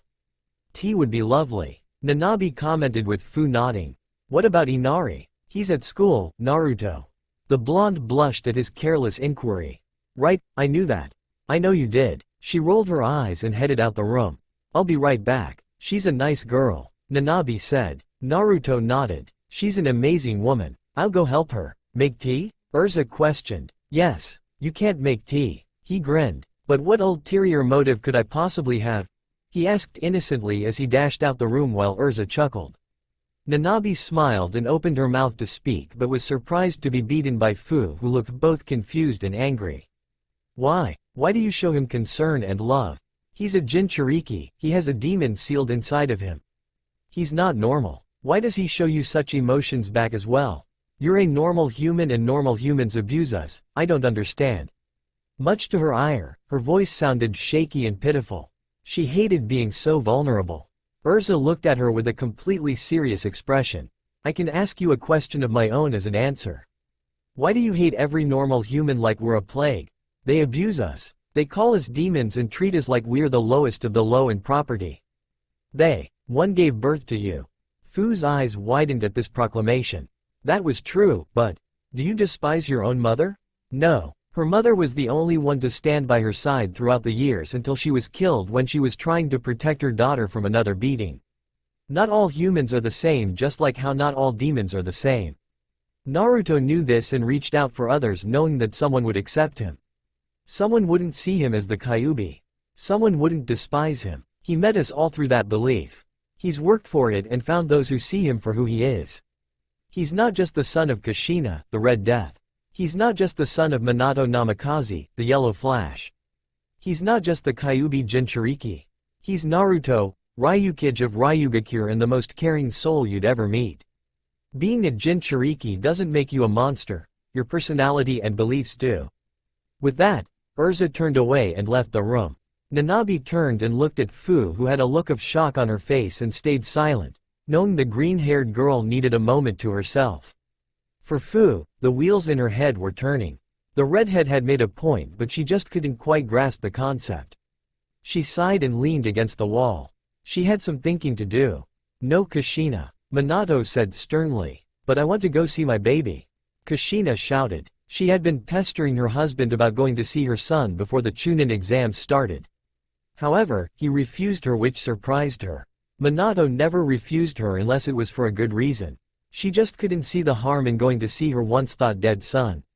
We can't. He's busy preparing for Konoha's downfall. He has to ready his allies while not losing his training schedule, make alliances for when Ryukage is relocated here. He's just too busy. She pouted. But he placed his hands onto her shoulders. You'll see him during the preliminaries when we and the other cages arrive. It'll be soon, Kushi-chan, be patient. She glared at him. She never liked to be patient but sighed, giving in. It won't be long, right? He shook his head. Nope. You'll soon be able to embrace him in that back-breaking hug you always blessed me with when you were overjoyed. You can always write to him until then. He commented while his spine was overcome with phantom pains. She nodded. Alright. She looked over at Luna, who was sleeping next to Ko, Minato's baby dragon. So they'll still deliver letters even though they're this small? He nodded. Yep. Well, that's what Naruto said, and they are dragons for Kami's sake. They're tougher than a toad or a messenger bird. She silently agreed before grinning brilliantly. I'm going to write him now, she exclaimed as she shrugged off his hands and ran towards the nearest blank scroll and brush. Minato chuckled at her antics and smiled after her. He never realized how much he missed seeing his wife. He'd have to thank Naruto later for sending him here and awakening him. Naruto yawned as he stepped back into his room only to see Fu still in there, sitting on his bed with a dazed look. He raised an eyebrow and walked over to her, standing a few feet in front of her with a curious expression. Something wrong, Fu? He asked. She didn't move, however, she did thin her lips. She still couldn't understand it.